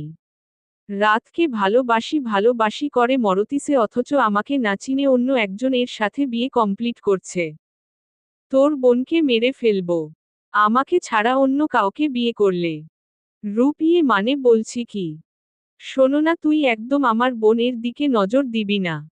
দেখো, যেটাতে খুশি সেটা ওকে দিতে চাই। তাই প্লিজ ঝামেলা করিস না। আমি জানি তুই রাত, কিন্তু দেখ রাতুল ছেলেটাকে আর কেন এমন করতিছে কে জানে। আর যাই হোক, ছেলেটা শরণ্যাকে ভালোবাসে, তাই প্লিজ ভালো থাকতে দে ওদের। ওদের মাঝখানে আসিস না। সাফরাত, কি বললি তুই? রূপ, তুই ঠিক আছিস বলতো আমাকে? কি বলতেছিস তুই এসব? তুই খুব ভালো করে জানিস এই কয়দিনে তোর বোনকে কতটা ভালোবাসি। আর সেই তুই কিনা আমাকে এসব বলতেছিস। দেখ, রাগাবি না আমাকে। আমি খোঁজ নেওয়ার চেষ্টা করতেছি ছেলেটা কি চায় আর কে সে যে নিজেকে রাত বলে দাবি করে আর এমন কি রাতের চিহ্ন তার মাঝে। রূপ দেখ জানি তুই কতটা ভালোবাসিস শরণ্যাকে তবুও। আচ্ছা যা ভালো বুঝিস কর। তবে আমার বোন যদি কোনো কষ্ট পায় তোর থেকে তাহলে কিন্তু ছেড়ে কথা বলবো না আমি বলে দিলাম। এইটা আমার নয়নের মনি খুব ভালো করে জানিস তুই। ও যখন যা চায় তাই দিয়েছি আমি। সাফরা তো চিন্তা করিস না সে সব নিয়ে। শোন একা তো আর প্লেন করা যায় না তাই তোকে নিয়ে প্লেন করব। আর সে জন্য ছাদে আনলাম। কিন্তু এত রাতে ছাদে না থাকাই ভালো চল তোর রুমে যাই আগে। আর হ্যাঁ ক্ষুধা লাগছে খাবার দে না খাই আছি আমি। রূপ আর সাফরাত নিচে নেমে আসে। রূপ সাফরাত এর জন্য খাবার এনে দেয়। সাফরাত খেয়ে রূপকে তার সব প্লেন বলে। সাফরাতের কথায় রূপ রেগে যায়। রেগেই বলতে শুরু করে। রূপ ওই কি ভাবছিস তুই আমাকে বলতো। তোর তো দেখি সাহস বেড়ে গেছে। আমার বোনকে নিয়ে তুই আমার সাথে প্লেন করতে বসছিস। আর কি সব বলতেছিস। আমি এমন করব তোর জন্য তাই না। লাত্তি খাবি সরজা। সাফরা তো প্লিজ কলিজা আমার রাগ করিস না। দেখ তুই ছাড়া তো আমার আর বেস্ট ফ্রেন্ড নাই। তুই তো কারো সাথে মিশতে দেস নাই। তাই তুই আমার জেসশালা হওয়ার আগে কিন্তু আমার বন্ধু তাই প্লিজ না করিস না যা বলতেছি রাজি হো। প্লিজ কলিজা আমার প্লিজ। তুই ছাড়া কিন্তু আর কোনো রাস্তা নাই। রূপ ওকে ওকে ওকে। থাক আর বলতে হবে না। কাল থেকে মিশন শুরু করতে হবে। আর দেখতে হবে কে রাতুলকে ভালোবাসে। আর এমন মেয়ে আছে কিনা যে টাকার জন্য সব করতে পারবে। তবে আর কি। আমার কোমরটা তো ভাঙছিস তুই। আয় ঘুমা আর কোনো কথা নয় রাতে। সাফরা তো মানে বলছিলাম কি বন্ধু। তুই থাক আমি একটু আমার বউটাকে দেখে আসি। প্রমিস কিছু করব না বিয়ের আগে। বিয়ের পরের কথা কিন্তু ভিন্ন। এই দিকে সাফরাতের কথা শুনে রূপ হেসে দেয়। সাফরাত শরণ্যার রুমের সামনে এসে দেখে দরজা ভিতর থেকে বন্ধ করা। সাফরাত ভাবে এটাই বুঝি হওয়ার ছিল। পরক্ষণেই মনে পড়ে এদের সব রুমের ডুপ্লিকেট চাবি আছে যার দ্বারা বাহির থেকে দরজা খোলা যায়। সাফরাত রূপের সাথে ঝগড়া করে চাবিটা নিয়ে আসে। রুমের দরজা খুলে ভিতরে প্রবেশ করে দেখে শরণ্যা এলোমেলো ভাবে শুয়ে আছে। সাফরাত দরজা লাগায় শরণ্যার পায়ের কাছে গিয়ে বসে আর পকেট থেকে একটা পায়েল বের করে শরণ্যার পায়ে পরায় দেয়। এরপর শরণ্যার ঘুমন্ত কয়েকটা ছবি উঠায় নেয়। সাথে পায়েল পরা পায়েরও কয়েকটা ছবি উঠায়। আর ভাবতে থাকে সেই ছোটবেলার কথা। সাফরাতের সব মনে পড়ে গেছে। সাফরাত মুচকি হেসে ভাবে সেই দিনের কথা যেদিন সাফরাত শেষবারের মতে শরণ্যার সাথে দেখা করছিল। অতীত। সাফরাত যখন শরণ্যার থেকে বিদায় নিয়ে চলে যাবে তখন শরণ্যার পিছন থেকে সাফরাত এর হাত টেনে ধরে আর কেঁদে দেয়। সাফরাত শরণ্যার চোখের পানি মুছে দিয়ে কপালে চুমু একে দিয়ে বলে। সাফরাতও এই আমার পিচ্ছি বউ কাঁদে না শোনা বউ আমার। আমি একদিন তোমার কাছে ঠিকই ফিরে আসব দেখে নিও। একদম মন খারাপ করবা না কেমন। কি হয়েছে তেমার এভাবে কান্না করলে কি আমার যেতে মন চাইবে বলো। আচ্ছা কি নিবে বলো যখন ফিরে আসব তোমার কাছে তখন কি নিয়ে আসব বলো। এটা শুনে যেন শরণ্যা অনেক খুশি হয়। শরণ্যার সাফরাত এর হাত ধরে ঘুরতে শুরু করে আর বলে। শরণ্যা সত্যি তুমি আমার জন্য আমি যা চাইবো তাই নিয়ে আসবা। হি হি হি তাহলে কি চাইবো তুমি বলো। তোমাকে ছাড়া তো কিছু ভালো লাগে না আমার রাতভর। আচ্ছা তুমি আমাকে ঝুনঝুনিওয়ালা একটা নূপুর এনে দিও কেমন। সেদিন সাফরাত শরণ্যার কথা শুনে মুচকি হাসি দিয়ে চলে আসে। বর্তমান। সাফরাতের ধ্যান ভেঙ্গে যায় শরণ্যার নড়চড় করাতে। সাফরান কি জানি ভেবে শরণ্যার ঠোঁটে ঠোঁট ছোঁয়াই একটা ছবি উঠায়। তারপর ঘাড়ের কাছে যে তিলটা ছিল সেটাতে একটা ছোট করে চুমু এঁকে দেয়। এরপর সাফরাত তার নিজের হাতের দিকে তাকায় এই কামড়ের দাগটা শরণ্যার দেওয়া। সাফরাত যখন শরণ্যাকে ছেড়ে চলে গেছিল এর মাঝে সে ভুলে গেছিল শরণ্যার কথা কিন্তু এই হাতের কামড়ের দাগটা তাকে কেমন যেন একটা ভালোলাগা অনুভব করাতো যার জন্য সে মাঝে মাঝে দাগটাতে নিজেই কামড় বসাতো আর সে জন্য এখন ও দাগটা আছে। সাফরাত সবশেষে দরজা লাগাই দিয়ে রূপের রুমে এসে দেখে রূপ ঘুমাইছে। সাফরাত রূপকে কিছু না বলেই বাসা থেকে বের হয়ে যায়। রাতে এখানে না থাকাই ভালো। সাফরাত বাসায় গিয়ে ঘুমিয়ে পড়ে। সকালে যখন রূপের ঘুম ভাঙে তখন দেখে সাফরাত নাই পড়ে ফোন দিয়ে শোনে রাতেই চলে গেছে। এই দিকে শরণ্যা ঘুম থেকে উঠে ফ্রেশ হয়ে যখন বিছানায় বসে তখন বুঝতে পারে তার পায়ে কিছু একটা আছে। সে তাকাই দেখে একটা পায়েল। শরণ্যা, হওয়াও এত সুন্দর একটা পায়েল। ওয়েট, এটা তো আমার না, আমি তো রাতের দেওয়া পায়েল ছাড়া কারো পায়েল পরব না বলে পায়েল কিনি নাই। তাহলে এটা কে কংনো দিয়ে গেল? কি জানি, বুঝি না কিছু। যাই হোক, খুলে রাখি, রাত ছাড়া কারে অধিকার নেই আমাকে পায়েল পরানো। এইভাবে 15টা দিন কেটে গেল। সাফরাত আর রূপ তাদের কাজে ব্যস্ত, তার উপর বিয়ের জন্য সব কাজ চলতিছে। আজকে সাফরাত আর রূপ বের হয়েছে একটা পার্কে একজনের দেখা করার জন্য। সাফরাত অনেকটা বেশি এক্সাইটেড। পার্কে গিয়ে সাফরাত আর রূপ একটা মেয়ে বসে আসে, সেখানে যায়। পরিচয় হওয়ার পর মেয়েটা নিজেই বলতে লাগে, রুমি, হাই, আমি রুমি। রাতুলের বেস্ট ফ্রেন্ড আর ওর চাচাতো বোনও হয়। আমি জানি আপনারা কেন ডেকেছেন। আর আমি সত্যিটাই আপনাদের বলবো। রাতুল আসলে রাত না। ও অনেক আগে থেকে শরণ্যাকে ভালোবাসতো, কিন্তু শরণ্যা বলতো ও রাত নামের একজনকে ভালোবাসতো। তো এটা নিয়ে রাতুল অনেক খোঁজ নিয়ে রাতের ব্যাপারে সব জানতে পারে যে রাতকে কেমন ভাবে কি হচ্ছিল। সেটা মূলত নেটে একটা পেজ আছে, ওখানে শরণ্যা নাকি তার কাহিনী বলছিল, ওইখানে রাতুল সব জানতে পারে। আর তারপর রাত সেজে আসে। সাফরাতও ও হেই ব্যাপার, কিন্তু তার হাতে দাগ আছে। সেটা কিভাবে কি করলো ও? আর তুমি না ওর বেস্ট ফ্রেন্ড, তাহলে সব সত্যি বলতিস কেন আমাদের? তুমি চাও না তোমার ফ্রেন্ড শরণ্যাকে বিয়ে করুক? ফ্রেন্ডরা তো চায় বন্ধু ভালো থাকুক। রূপ, এই শালা থামো, তুই তো সত্যি শুনতে আসছিস, এখন আবার এমন করিস কেন? নাকি তুই চাচ্ছিস যে রাতুল শরণ্যাকে বিয়ে করে নিক? সর যা, ভাগ। আর রুমি, তুমি বলো এখন উপায় কি? তুমি সত্যি বলতিস এর পিছনে কারণ আছে, তা বুঝতেই পারতেছি আমি। তাই শর্ট করে বলে ফেলো। রুমি, আমি রাতুলকে ভালোবাসি সেই ছোট থেকে। রাতুলকে কখনো বলার সাহস হয় নাই, আর যখন বলবো তখন ঠিক শরণ্যার সাথে পরিচয় আর রাতুল শরণ্যাকে নিয়ে পাগলামি করতে লাগছিল, তাই আর বলা হয়ে ওঠে নাই। আমি চাচ্ছি বিয়েটা যেন না হয়।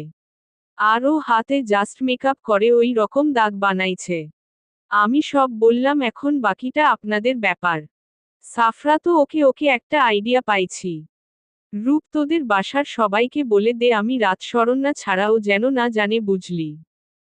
আর রাতুলকে বিয়ের দিন আমরা সরাবো আর রুমির সাথে বিয়ে দিব। আর রাতুলের জায়গায় আমি বিয়ে করব আমার সন্ধ্যাবতী বউকে। সো আমিও আয়োজন করি, এমনি এমনি তো আর বিয়ে করা যায় না, তাই না? রূপ, বাহ, কিয়া বাত হে। ওকে কি আর করার, তাহলে তাই হোক। আর রুমি, আপনাকেও ধন্যবাদ। এর জন্য না হয় আমরা আপনার আর রাতুলের বিয়েটা দিয়ে দিব।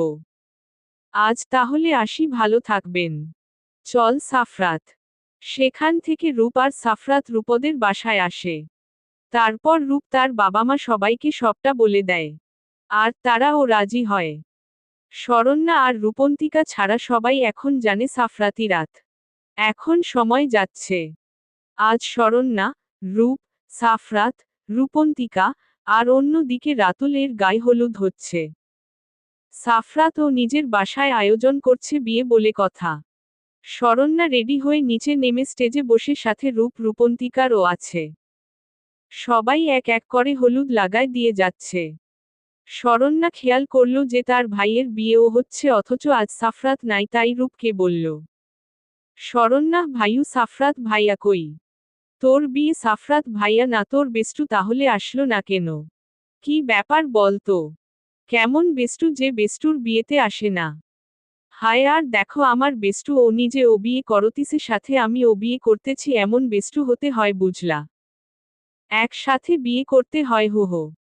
রূপ, হুহো, তুই একা বেষ্টুর সাথে বিয়ে করিস নাই, আমার দোস্ত করতিছে, সেটা কি আর তুই জানিস?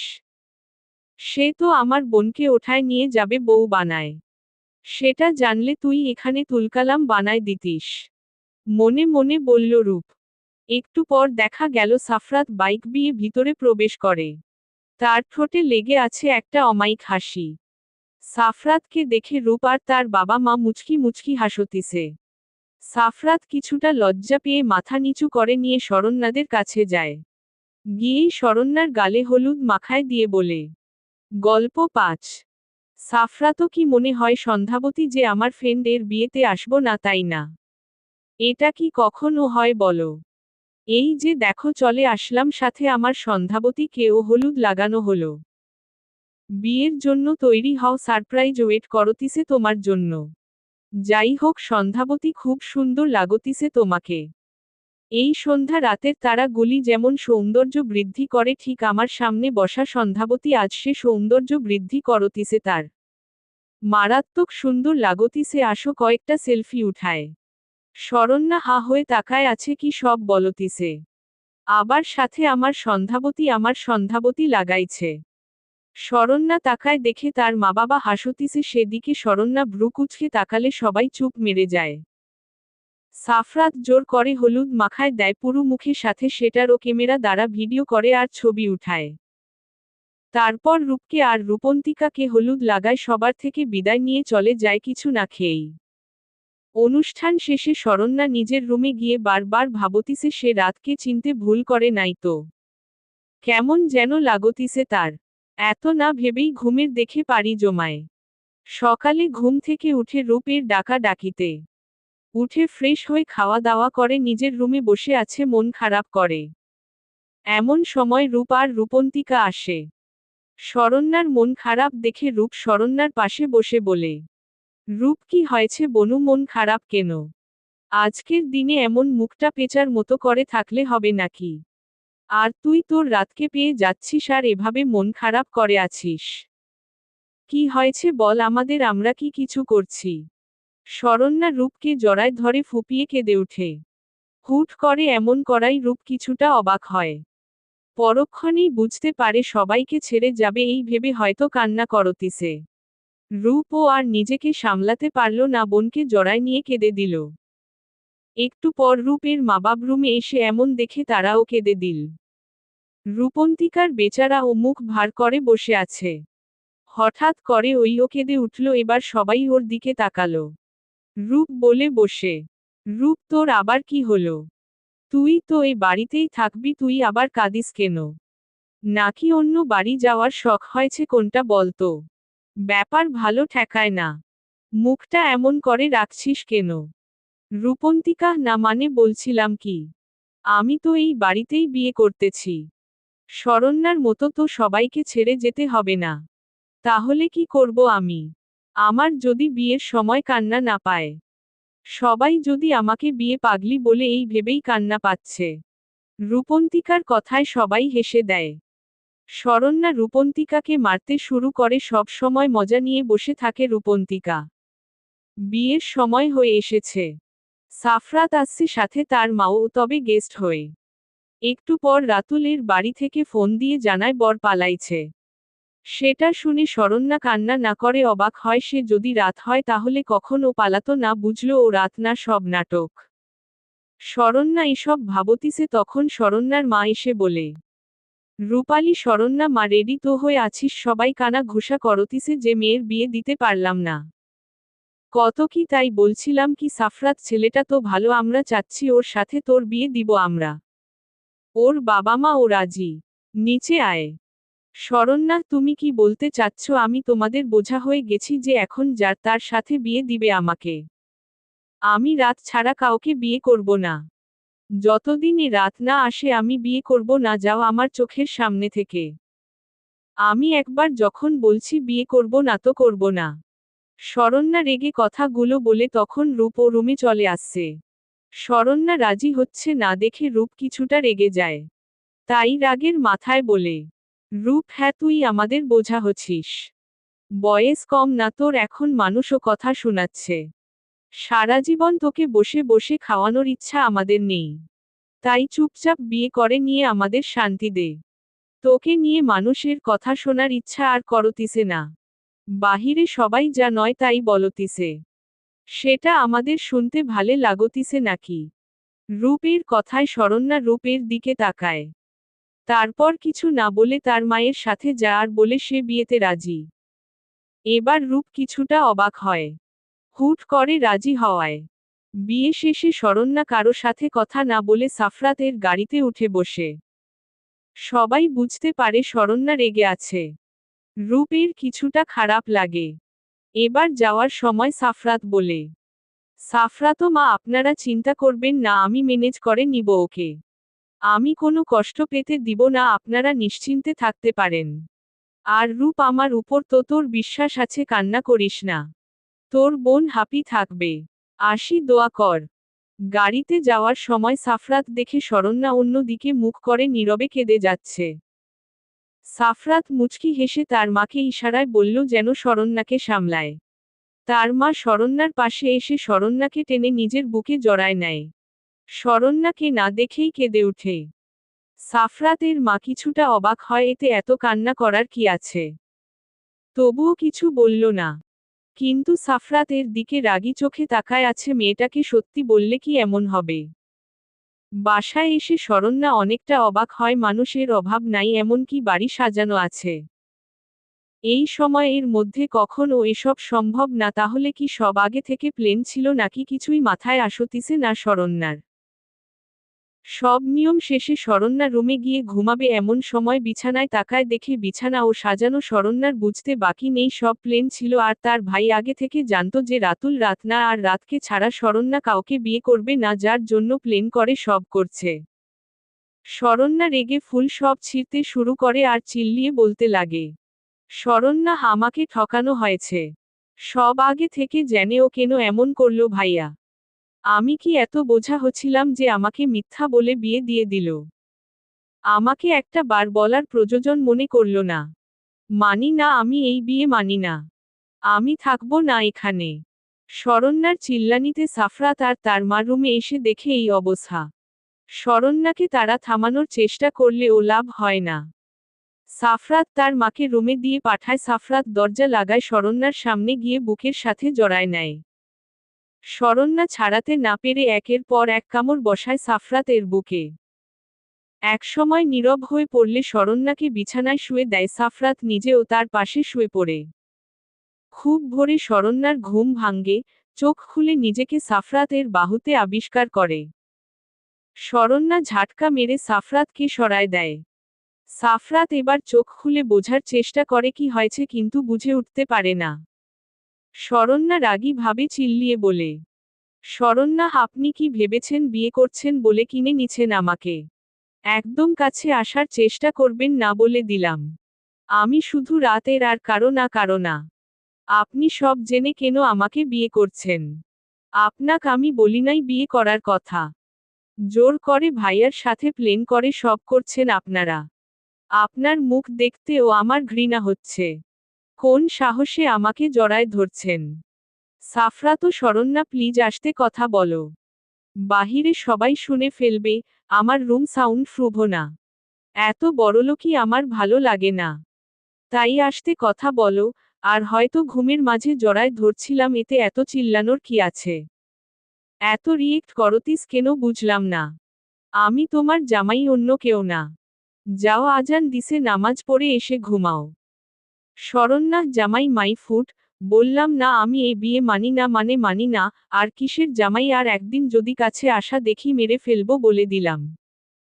এই বাড়িতে থাকার ইচ্ছে আমার নেই, তার থেকে বড় কথা আমি আর নিজের বাড়িও ফিরে যাব না, বোঝা হয়ে গেছি সবার।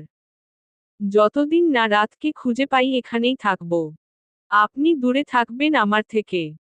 সাফরাত বিরক্ত নিয়ে উঠে অজু করে নামাজ পড়তে বসে। একটু পর শরণ্যা ও এসে সাফরাতের পাশে বসে একসাথে দুইজনে নামাজ আদায় করে। শরণ্যা উঠে যাবে এমন সময় সাফরাত শরণ্যার হাত টেনে বসায় আর বলে, সাফরাতও দেখো, সন্ধ্যাবতী যা হবার হয়েছে সব মেনে নেও। এখন বিয়ে হয়ে গেছে, তাই সব বাদ দিয়ে সংসারে মন দেও। আর প্লিজ যাই করো না কেন, আম্মু আব্বুর সাথে খারাপ ব্যবহার করো না কখনো। তোমাকে নিজের মেয়ের মতোই ভালোবাসবে, তাদের কোনো মেয়ে নাই। আর সেই তুমি রাতকে খুঁজতেছ, তুমি তো এখন চিনবে ও না, বড় হয়েছে, তাহলে রাতের জন্য অপেক্ষা করে কি হবে বলো? শরণ্যা আর কিছু না শুনে চিল্লিয়ে উঠে, তার এসব ভালো লাগতিছে না। রাত ছাড়া সে কাউকে মেনে নিতে পারবে না। রাত তো বলছিল সে ফিরে আসবে। আজ বৌভাত দুই জায়গাতেই তাই রূপ ওরা কেউ আসতে পারবে না। অনেক ধুমধাম করেই দুই বাড়িতে সব সম্পূর্ণ হয়। শরণ্যা সাফরাতের বাবা মার সাথে কোনো খারাপ ব্যবহার করে না, কিন্তু সাফরাতকে সহ্য করতেও পারে না। রাতে সাফরাত এর আরও বন্ধুরা আছে, তারা থেকে যায় ওদের বাসায়।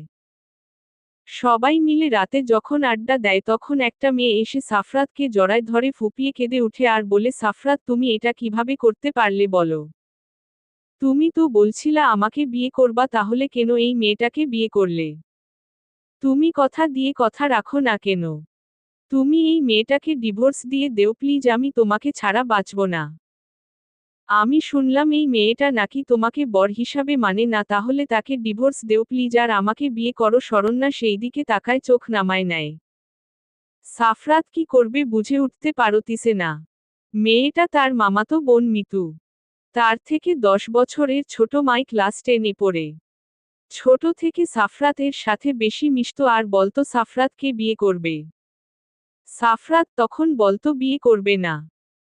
সব ঠিকই ছিল, সাফরাত ভাবত ছোট মেয়ে তাই এমন করে, কিন্তু না, একসময় সেটা পাগলামিতে পরিণত হয়। ক্লাস 10-এ থাকতে হাত কাটতে শুরু করে, তাই সাফরাত সবকিছু সামলানোর জন্য বলছিল মিতু বড় হলে বিয়ে করবে। সাফরাত মিতুকে নিজের থেকে সরাই বলে।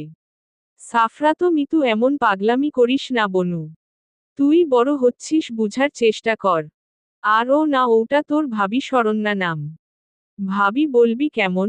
তোকে আমার থেকে সুন্দর ছেলে এনে দিব, চিন্তা করিস না। আমি তোর 10 বছরের বড়, তোকে কিভাবে বিয়ে করব বল? সেদিন তোকে সান্ত্বনা দেওয়ার জন্য বলছিলাম বিয়ে করব। তাই সেটা নিয়ে বসে থাকিস না, যা রাত হয়েছে ঘুমা। মিতু সাফরাতের কথায় রেগে যায়। এখন সব দোষ শরণ্যার ভেবে শরণ্যাকে গিয়ে ধাক্কা মারে। শরণ্যা সেদিকে তাকায়, নিজেকে সামলায় নেয়, কিছু বলে না। শরণ্যা চুপ থাকাতে মিতু আরও রেগে গিয়ে শরণ্যাকে থাপ্পড় মারে 34টা। শরণ্যা গালে হাত দিয়ে চুপ করে থাকে, তবুও একটা টু শব্দ করে না। সবাই অবাক হয়ে শরণ্যার দিকে তাকায়। মিতু আবার মারতে যাবে, তার আগে শরণ্যা হাত ধরে নিজের সাথে জড়ায় নেয়। মিতু এবার আবার কান্না করে দেয়। শরণ্যা এবার মিতুর মাথায় হাত দিয়ে বলে, শরণ্যা তুমি আমার অনেক ছোট, তাই তুমি করেই বললাম। কান্না বন্ধ করো, আমি তোমার সাফরাতকে তোমার থেকে কেড়ে নিব না, কথা দিলাম। আমার উপর বিশ্বাস রাখতে পার। তোমার মতো আমিও অন্য কাউকে ভালোবাসি। আমি নিজে কথা দিলাম তোমাকে সাফরাতের সাথে বিয়ে দিব। আমি অন্যদের মতো কথা দিয়ে পালিয়ে যায় না। নিজের কথার গুরুত্ব বুঝি আর রাখিও। শরণ্যার কথায় মিতু শান্ত হয়। সাফরাত রেগে যায় অনেকটা, কিন্তু কিছু না বলেই চলে যায় নিজের রুমে। আর মনে মনে ভাবে যে সাফরাত কি ভুল করতিছে, এখন শরণ্যাকে সত্যিটা বলে দেওয়া উচিত ছিল। নয়তো সামনে কিছু ঘটবে যা কারো জন্য ভালো হবে না। সাফরাতই তো রাত, সেটা জানলে কি শরণ্যা মিতুলকে কথা দিত? সাফরাতের মাথা কাজ করা বন্ধ করে দেয়। সাফরাত শুয়ে শুয়ে এসব ভাবতিছে আর শরণ্যার জন্য অপেক্ষা করতিছে। অনেক অপেক্ষার পরও শরণ্যা রুমে না আসায় বাহিরে বের হয়। পাশের রুমে দরজা খোলা দেখে তাকায়, দেখে শরণ্যা আর মিতু একসাথে শুয়ে আছে। তাই নিজের রুমে গিয়ে শুয়ে পড়ে। সকালে শরণ্যা ঘুম থেকে উঠে নিচে গিয়ে রান্না ঘরে যায়। গিয়ে দেখে তার শাশুড়ি মা রান্না ঘরে রান্না করার জন্য সব রেডি করতিছে। শরণ্যাকে দেখে বলে, সালমা, হারে মা, তুই এখানে কি করিস? তোকে কে আসতে বলছে? তুই নতুন বউ, তুই এত সকালে এখানে কি করিস? যা নিজের রুমে যা। তোর বাবাই দেখলে আমাকে বকাবকি করবে। আমি কফি বানায় দিচ্ছি, সাফরাতকে নিয়ে গিয়ে দে, আর তোর বাবাইকেও। মিতু কই আছে? ওরে ও ডেকে উঠা, একটু ওর সামনে পরীক্ষা বাসায় দিয়ে আসতে হবে। তুই যা গিয়ে ড্রয়িং রুমে বসো। শরণ্যা, হারে মা, কি বলো?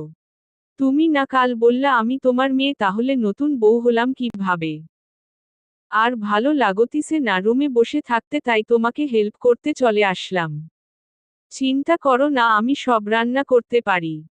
বাপের বাসায় বসেছিলাম না, রান্না করতাম মাঝে মাঝে আমি।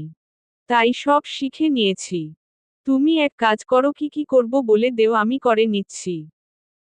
শরণ্যা জোরাজোরি করতে লাগে সালমা বানুর সাথে, তাই উনিও আর কিছু বলে না। দুইজন মিলে রান্না করে। এর মধ্যে সাফরাত আর মিতুকে কফি দিয়ে আসছে কাজের লোক। রান্না শেষে যখন শরণ্যা রুমে যাবে তখন সালমা বলে উঠে, সালমা, শরণ্যা, একটা কথা বলি মা তোকে, দেখ আমার ছেলে তোকে পছন্দ করেই বিয়ে করছে। তুইও মেনে নে, ভালোবাসা হারাস না, আমার ছেলে কখনো কোনো কষ্ট পেতে দিবে না, তোকে এটা বিশ্বাস রাখতে পারিস। আমি জানি আমার ছেলে কেমন, সেই দিক থেকে তোকে বলতেছি ঠকবি না কখনো আমার ছেলের কাছে। ওকে মেনে নেওয়ার চেষ্টা কর, দেখবি অনেক সুখী হবি। সালমা বানুর কথায় শরণ্যা অনেকটা রেগে যা। কিন্তু নরম সুরে কিছু কথা বলে যা শুনে সালমা বানু অনেকটা অবাক হয়ে শরণ্যার যাওয়ার দিকে তাকায় থাকে আর মনে মনে বলে। পর্ব 6।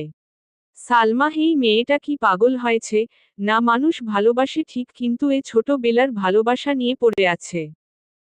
আর এই সাফরাতকে নিয়েও পারি না বললে কি হয় ওই রাত।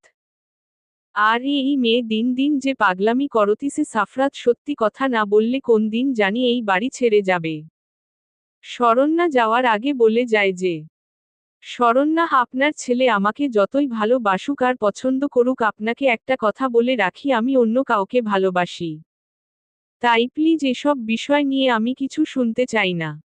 আপনার সাথে আমি খারাপ ব্যবহার করতে চাই না, সেজন্য বেশি কিছু বলবো না, আপনিও এই বিষয় নিয়ে কিছু বলবেন মা। এখন শরণ্যা রুমে গিয়ে দেখে সাফরাত গোসল করে বের হচ্ছে। খালি গায়ে শুধু একটা ট্রাউজার পরা আছে। শরণ্যা চিল্লিয়ে উঠে। সাফরাত শরণ্যার দিকে তাকায়, নিজের দিকে একবার তাকায় আর বুঝার চেষ্টা করে ট্রাউজার পরা তো আছে, তাও চিল্লায় কেন, তাহলে তো ছি ছি। শরণ্যা চোখ খুলে আর একবার সাফরাত এর দিকে তাকায় আর দেখে আয়নার সামনে দাঁড়ায় চুল ঠিক করতিছে। শরণ্যা মুখ ফসকে বলেছি নির্লজ্জ। সাফরাত একবার আর চোখে তাকায় আর দেখে বলে, সাফরাতও যাও, রেডি হয়ে আসো। ওহ না, গোসল করে আসো, তোমার বাড়ি থেকে মানুষ আসবে তোমাকে নিতে। তাড়াতাড়ি করো, মুখটা এমন করো না, গো ফাস্ট। ওহ হা, শাড়ি পর, গোসল করে দেখ আলমারিতে শাড়ি আছে, এসব জামা কাপড় আজকে পরার দরকার নেই। শরণ্যা কিছু না বলে মুখ বেঁকে শাড়ি বের করে নিয়ে গোসল করে বের হয়।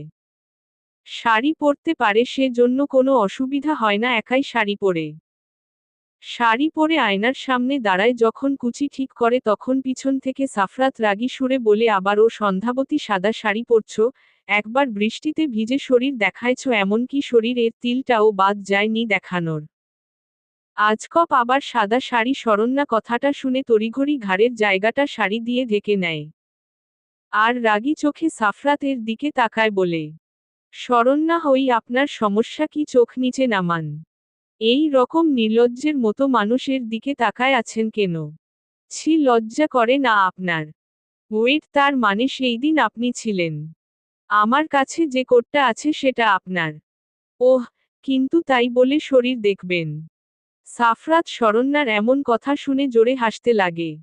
শরণ্যা মন খারাপ করে তাকাই আছে। সাফরাত এবার চুপ মেরে যায়। আর শরণ্যাকে বলে নিচে যেতে। সবাই মিলে খাওয়া দাওয়া করে। মিতু খাওয়া দাওয়া করেই বাসায় চলে গেছে। একটু পর রূপ আর রূপন্তিকা আসে, সাথে আরও কয়েকজন আসে। রূপ সরাসরি শরণ্যার কাছে এসে বসে। কিন্তু শরণ্যা অন্য দিকে মুখ ঘুরায় নেয়। রূপন্তিকা এসে জড়ায় ধরে শরণ্যাকে, তবুও শরণ্যা কথা বলে না। শরণ্যা ভাবে রূপন্তিকা ও সব জানত। রূপন্তিকা বুঝতে পেরে বলে, রূপন্তিকা, প্লিজ আমার কথা শোন, আমি ও কিছু জানতাম না, আমাকে ও কেউ কিছু বলে নাই। তুই আর আমি ছাড়া সবাই জানত। রূপ আমাকে কালকে বলছে যে রাতুল রাত না। প্লিজ রাগ করিস না সোনা, নয়তো কান্না করব আমি। আমি তো কিছু জানতাম না রে, প্লিজ, যা হবার হয়েছে, আর রাগ করিস না। সবকিছু মেনে নে। শরণ্যা, আপনারা কেন আসছেন এখানে? আমি যাব না। আসছেন, খাবেন, চলে যাবেন, আমি আপনাদের বাসায় যাব না। একদম আমার কাছে আসার চেষ্টা করবেন না কেউ। আমি তো আপনাদের বোঝা হয়ে গেছি, তো বিদায় করছেন, এখন আবার নিতে আসছেন কেন? এখন কি বোঝা মনে হবে না? তখন তো আমাকে একা খাওয়াতেই কষ্ট হতো, এখন তো আমার জামাইও আছে, আরও বোঝা মনে হবে। চলে যান সবাই, আমি কোথায় যাব না। শরণ্যা রেগে চিল্লিয়ে কথাগুলো বলে। রূপ মন খারাপ করে বসে আসে, আর রূপন্তিকা কেঁদেই দেয়। রূপ কি বলবে বুঝতে পারতিছে না। শরণ্যা সেখানে না থেকে উপরে রুমে চলে যায়। সারাদিনে একটা বারও দরজা খোলে না। বিকালের দিকে সাফরাত গিয়ে বলে সবাই চলে গেছে, তখন দরজা খুলে দেয়। সাফরাতের মা নিজে খাবার এনে শরণ্যাকে খাওয়ায় দেয়। শরণ্যা ও লক্ষ্মী মেয়ের মতো খেয়ে নেয়। রাতে শরণ্যা যখন শুয়ে আছে তখন সাফরাত শরণ্যাকে পিছন থেকে জড়ায় ধরে, শরণ্যার কানে কানে বলে তোমাকে কিছু সত্যি কথা বলার আছে সন্ধ্যাবতী, চলো বারান্দায় যাব আর আজকে তোমাকে খুশির খবর শোনাবো। শরণ্যা ঝাটকা মেরে সাফরাতকে সবাই দেয়, আর রাগী সুরে বলে কোনো কিছু শোনার ইচ্ছে আমার নেই। আপনি সরেন আমার কাছ থেকে, কাল থেকে ভার্সিটি যাব, তাই বিরক্ত না করে ঘুমাতে দেন। সাফরাতকে শরণ্যা ধাক্কা দিয়ে সরায় দেয়। সাফরাত আজকে শরণ্যাকে সত্যি কথা বলতে চাইছিল, কিন্তু শরণ্যা কোনো কথাই শোনে না। সাফরাতও রাগ করে আর জোর করে বলতে চায় না।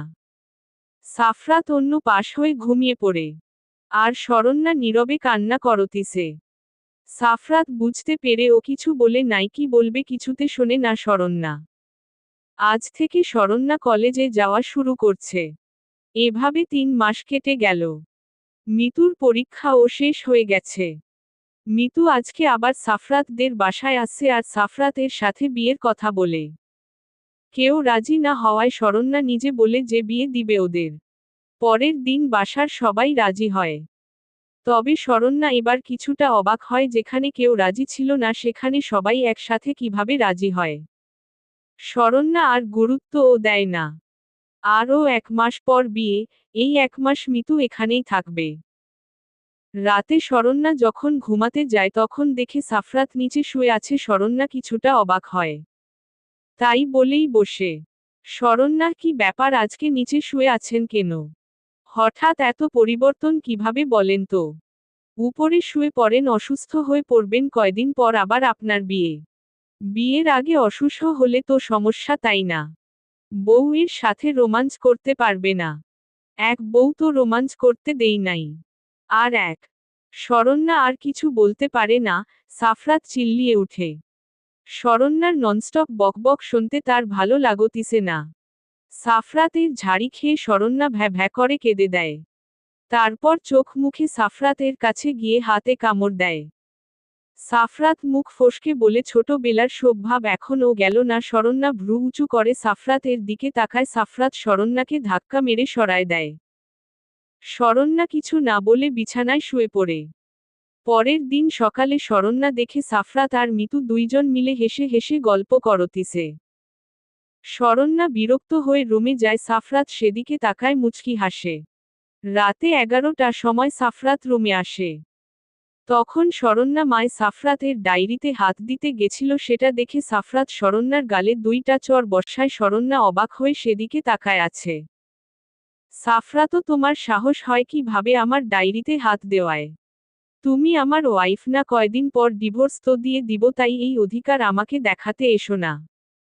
আমার ডায়েরিতে হাত দেওয়ার চেষ্টা করবা না বলে দিলাম। আমাকে এতটা ভালে ভেব না, যতটা ভালো ততটা খারাপ আমি। শরণ্যা উল্টো সাফরাতের গালে 2টা কামড় বসায় দেয়। তারপর সাফরাতের হাতে কামড় দিয়ে রাগী সুরে বলে, শরণ্যা হই, তুই কি ভাবছিস আমি অবলা নারী? তুই চড় মারবি আর আমি কিছু বলবো না? আমি তেমন মেয়ে না। ওকে, তুই ডায়েরি বাহিরে রাখছিস কেন? সে জন্য তো আমি পড়তে চাইছিলাম। কি এমন বাল আছে এই ডায়েরিতে যে আমার হাত দেওয়া হবে না? আর কি বা আছে? জানা আছে আমার কোনো এক মিথ্যা নাটক, যেটা কেউ একজন এত বছর ভালোবাসা ভেবে কষ্ট পেয়ে সবাইকে কষ্ট দিয়ে আসছে। সাফরাত শরণ্যার কথায় মাথা উঁচু করে শরণ্যার দিকে তাকায়। তার মাথায় ঢুকলো না এই কথায় মানে। শরণ্যা সাফরাতের দিকে তাকায়, কেঁদে দেয়। হাত দিয়ে রক্ত বের হচ্ছে, এমনকি সাফরাতের চোখে পানি। শরণ্যা তাড়াতাড়ি মলম আনে। সাফরাত রেগে যায়, এত জোরে কেউ কামড় দেয় নাকি? তার উপর আবার নিজেই কান্না করতিছে। সাফরাতের মনে হয় ছোটবেলার কথা, যখন সাফরাতকে কামড় দিছিলে তখন রক্ত বের হচ্ছিল, সেটা দেখে শরণ্যা নিজের কান্না করে দিছিল। সাফরাত শরণ্যার থেকে মলম কেড়ে নেয়। আর বকাবকি করে শরণ্যা মন খারাপ করে বিছানায় শুয়ে পড়ে। সকালে শরণ্যা ঘুম থেকে উঠে অনেকটা অবাক হয়। সারা বাড়ি সাজানো আছে, তার থেকে বড় অবাক হয় সাফরাত তার সামনে একটা পেপার এগিয়ে দেয়, সেটা হাতে নিয়ে যা দেখে সেটা দেখে শরণ্যা অবাকে চরম পর্যায়ে যায়। Saranya divorce paper. সাফরাতও ইয়েস সন্ধ্যাবতী, ও সরি সন্ধ্যাবতী বলার মতো অধিকার আমার নেই। হ্যাঁ এটা ডিভোর্স পেপার, আমার একটা বউ থাকা অবস্থায় কখনো অন্য কাউকে বিয়ে করতে পারি না, তাই না? সে জন্য ডিভোর্সের ব্যবস্থা করে দিছি, আমার সই করা আছে, এখন তুমি সইটা করে দাও। আর 3 দিন পর বিয়ে, আজ মেহেদি সন্ধ্যা, কাল হলুদ, পরের দিন বিয়ে। তাই এখন থেকে সব সাজানো হয়ে গেছে। ফাস্ট সই করো। শরণ্যা প্রচুর রাগ উঠতিছে, মন চাচ্ছে এখানেই পেপারটা ছিঁড়ে ফেলতে, কিন্তু সেটা করতেও রাগ লাগতিছে। তখনই দেখে রূপন্তিকার, এমনকি তাদের বাড়ির সবাই আসছে সাফরাতের বিয়ে খাওয়ার উদ্দেশ্য। শরণ্যা এখনো কারো সাথে কথা বলে নাই। সাফরাত তারা দিচ্ছে বারবার সই করার জন্য। শরণ্যা একবার চোখ বন্ধ করে জোরে নিঃশ্বাস নিয়ে সই করে দেয়। সাথে সাথে সাফরাত পেপারটা কেড়ে নেয়, তারও রাগ উঠতিছে কিন্তু কিছু করার নাই। পিছন থেকে রূপ ডেকে উঠে। রূপ, শরণ্যা, তুই মনে রাখিস কত বড় ভুল করলি, এর মাসুল তোকে দিতে হবে। মানুষ চিনতে ভুল করলি তুই পারতি নিজেকে সাফরাতের সাথে মেনে নিয়ে চলতে, কিন্তু সেটা না করে বিচ্ছেদ করলি। বিচ্ছেদ কিন্তু সুখের না, জীবনে সিদ্ধান্ত নিতে গিয়ে তুই ভুলটাই নিলি। শরণ্যা কথাগুলো শুনে মুচকি হেসে রুমে গিয়ে তার ড্রেস চেঞ্জ করে রুম থেকে বের হয়। এখানে তার নিজস্ব কোনো কাপড় নেই, সব সাফরাতের দেওয়া, তাই সে কোনো জামাই নেয় না। শুধু গায়ে পরে থাকা থ্রিপিস আর নিজের ফোনটা হাতে নিয়ে বের হয়। সবাই তাকাই, বুঝতে পারে শরণ্যা বাড়ি ছেড়ে যাচ্ছে। তবে কেউ বাধা দেয় না। মিতু দৌড়ে শরণ্যার সামনে এসে দাঁড়ায়, কিছু বলতে গেলে সাফরাত বাধা দেয়। শরণ্যা মিতুল এর গালে হাত দিয়ে বলে, শরণ্যা, মিতু সুখে থেকো আর আমার রাত, সরি তোমার সাফরাতকে সুখে রেখো। আমি কি বলেছিলাম তোমাকে যে আমি কথা দিলে কথা রাখি, আমি অন্য কারো মতো না কিন্তু। দেখো তোমার প্রিয় জিনিসটা তোমাকে উপহার দিলাম। দুইজনেই ভালো থেকো, আমি আসি। সাফরাত শরণ্যার কথায় কিছুটা অবাক হয়, কিন্তু কিছু বলতে চেয়েও পারে না। এখন তার নিজেরই বিরক্ত লাগতিছে। শরণ্যা যখন বাড়ি থেকে বের হয়ে যায় তখন পিছন থেকে তার মা বলে উঠে, বাড়িতে তালা দেওয়া আছে। কই যাবি, চাবি দিতে পারবো না তোকে।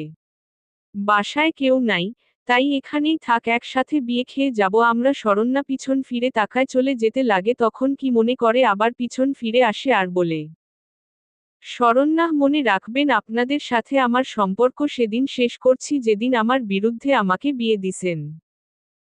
তাই এই সম্পর্ক কখনো ঠিক করব না আমি। আমাকে ঠিক করে বোঝালে আমি ঠিকই বুঝতাম, কিন্তু না, আপনারা সব জেনে বুঝে আমার সাথে বেইমানি করছেন, এমনকি সাফরাত এর বিষয়ে এ সব জানার পরও। তাই আমি আপনাদের বাসায় যাচ্ছি না, আমি নিজের ঠিকানা খুঁজে নিতে জানি।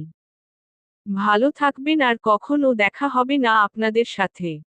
শরণ্যা চলে যাওয়া মায় সাফরাত রেগে পেপার ছিঁড়ে ফেলে, আর রেগে চিল্লিয়ে বলে, সাফরাতও দেখ রূপ, তোর বোনের এটিটিউড দেখ, খুব ভাবনা, তোর বোনের শেষ প্লেনটাও কাজ করল না।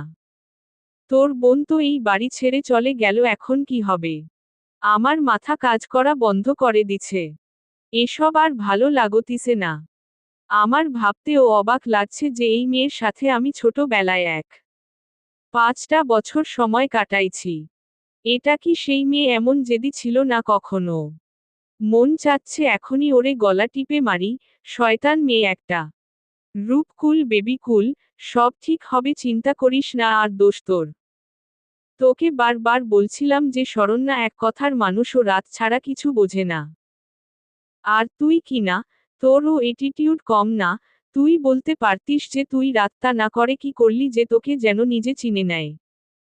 এখন আমি বলি দোষ তোর, কারণ তুই তো ছোটবেলার কথায় ভুলে গেছিলিস। আর সেই তুই কিনা এখন অন্য রকম জেদ খাটাচ্ছিস। আমার কি মনে হয় জানিস, শরণ্যা সত্যিটা জানার পর কখনো তোকে মানবে না।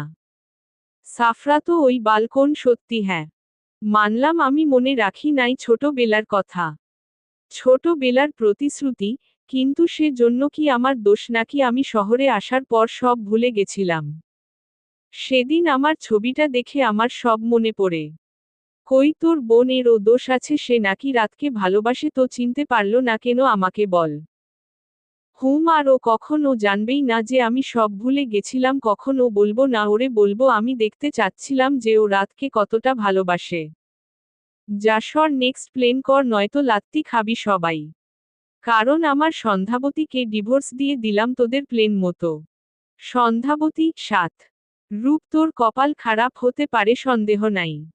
ও জানলে কখন ও তোকে বিয়ে করবে না।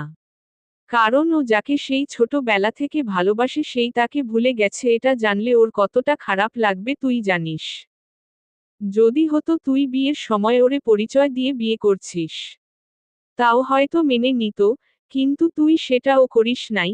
তবে যাই হোক, কি আর করার, বিয়ে আবার দিব, চিন্তা করিস না। Next plane. এটা ওকে। সবাই ওকে বলে হেসে ওঠে।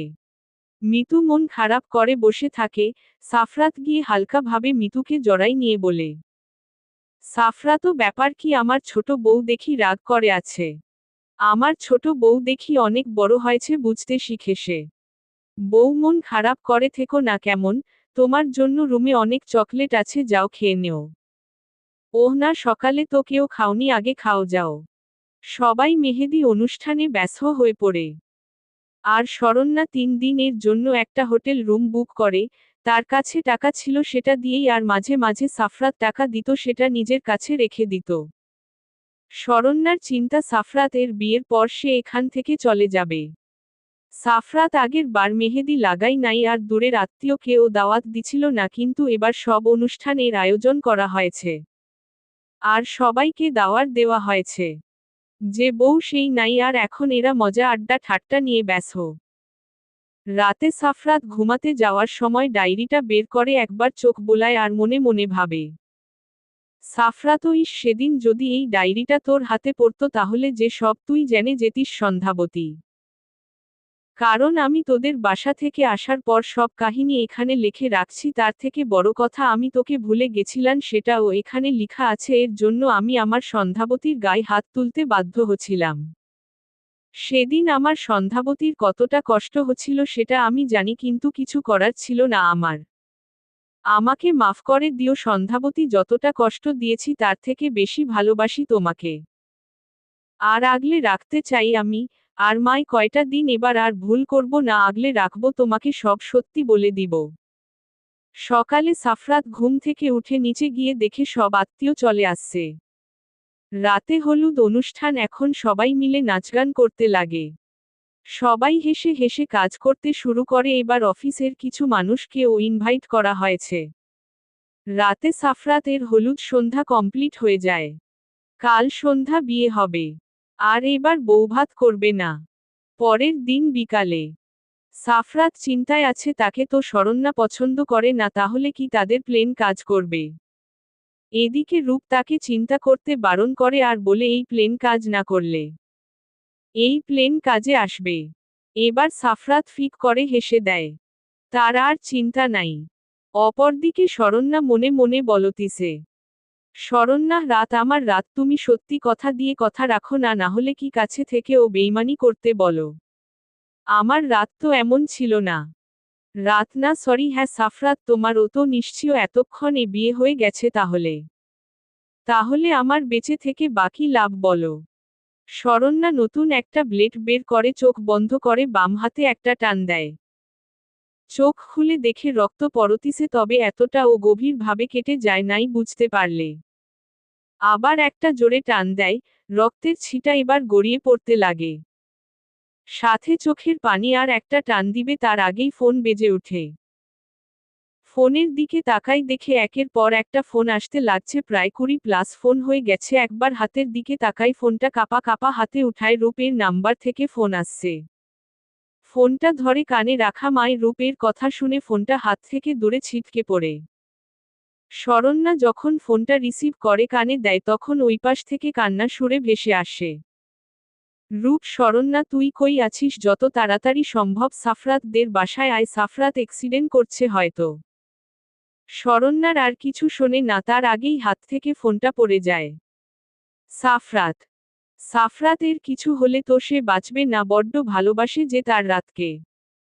সে তো জানে সাফরাতই তার রাত। শরণ্যা কোনো রকম ফোনটা উঠায় নিয়ে দৌড়ে রুম থেকে বের হয়।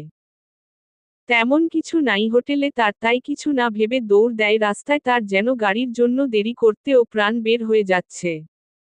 তার উপর হাত দিয়ে এখন রক্ত পড়তিছে হাতের জ্বালায়, এখন তার নিজের বিরক্ত লাগতিছে কেন হাত কাটল সে।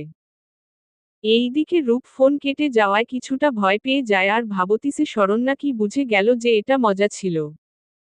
সাফরাত রাগী চোখে তাকায় রূপের দিকে। তাদের প্ল্যান ছিল মিথ্যা কথা বলে শরণ্যাক নিয়ে আসবে। বলবে যে সাফরাত অ্যাক্সিডেন্ট করছে, তখন আসতে না চাইলে বলবে যে রূপন্তিকাও ছিল সেই গাড়িতে, তখন নিশ্চয় আসতো এখানে। আর তখন শরণ্যা আবার সাফরাতকে বিয়ে করতে রাজি না হলে সব সত্যি বলবে যে সাফরাত হলো আসল রাত। কিন্তু শরণ্যা ফোন কেটে দেওয়ায় সবাই ভাবে আর আসবে না শরণ্যা। সাফরাত এবার রূপকে ধাক্কা মেরে বলে, সাফরাতও দেখ ভাই, আজকে তোর খবর আছে। তোর আবাল মার্কা প্লেন এর জন্য যদি আমার সন্ধ্যাবতী আমার কাছ থেকে দূরে যায়, তখন কিন্তু তুই আর বেঁচে থাকবি না, মেরে দিব তোকে। আমার সন্ধ্যাবতী কে চাই বুঝলি? ওরে ছাড়া কাউকে বিয়ে করতে পারবো না আমি। সবাই মিলে এসব নিয়ে কথা বলতেছিল। সাথে রূপের মা বাবা, সাফরাতের মা বাবাও ছিল, আর আত্মীয়রা জানে সন্ধ্যার দিকে বিয়ে, তাই তারা এসবে গুরুত্ব না দিয়ে নিজেদের মতো আড্ডা দেয়। সাফরাত আর রাত আবার ঠিক করে শরণ্যাকে ফোন দিবে, যেই বলা সেই কাজ। মায় ফোনটা হাতে নিচে ফোন দিবে এমন সময় শরণ্যা দৌড়ে বাড়িতে প্রবেশ করে। সাফরাত সেদিকে তাকায়, অবাক হয়ে যায়। রূপের দিকে তাকায় দেখে রূপও অবাক হয়ে তাকাই আছে। সবাই ভাবছিল হয়তো শরণ্যা আসবে না, কিন্তু শরণ্যাকে দেখে পাগলের মতো লাগতিছে।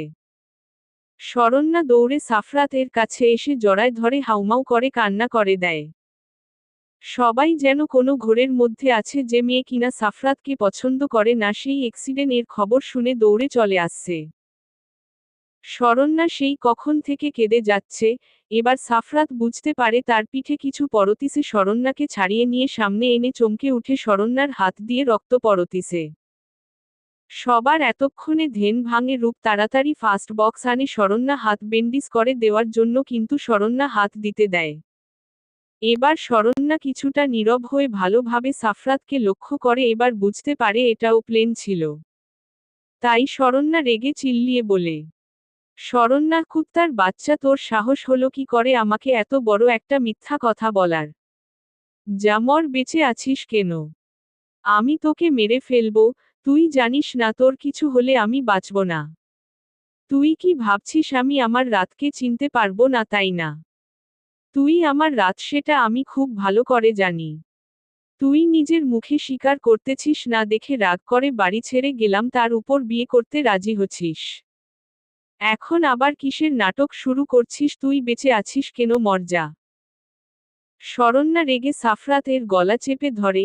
সাফরাত চোখ বন্ধ করে নেয়, কিন্তু ছাড়ানোর চেষ্টা করে না। রূপ শরণ্যার হাত সরায় সাফরাতের গলা থেকে। সাফরাত জোরে জোরে নিঃশ্বাস নেয়। শরণ্যা আবার কেঁদে দেয়। রাগ করে উঠে চলে যাবে, তখন সাফরাত টেনে নিজের সাথে জড়ায় নেয়। সাফরাত বুঝতে পারে শরণ্যা ভয় পেয়ে গেছিল, তাই শান্ত করার জন্য বলে, সাফরাত এই সন্ধ্যাবতী, আমি ঠিক আছি তো, এভাবে কান্না করো না। সরি সন্ধ্যাবতী। আর কখনো আমি মিথ্যা কথা বলবো? আমি তো জানতাম না যে তুমি আমার পরিচয় জানো, তাই মজা করছি। আমি তে ভাবছিলাম তুমি আসবা না, এখন তো দেখি উল্টো তুমি এই কয়েক মিনিটে পাগল হয়ে গেছো। শরণ্যা ছাড় আমাকে। তুমি আমার রাত না, আমার রাত এমন ছিল না, সে কখনো আমাকে কষ্ট দেয় নাই।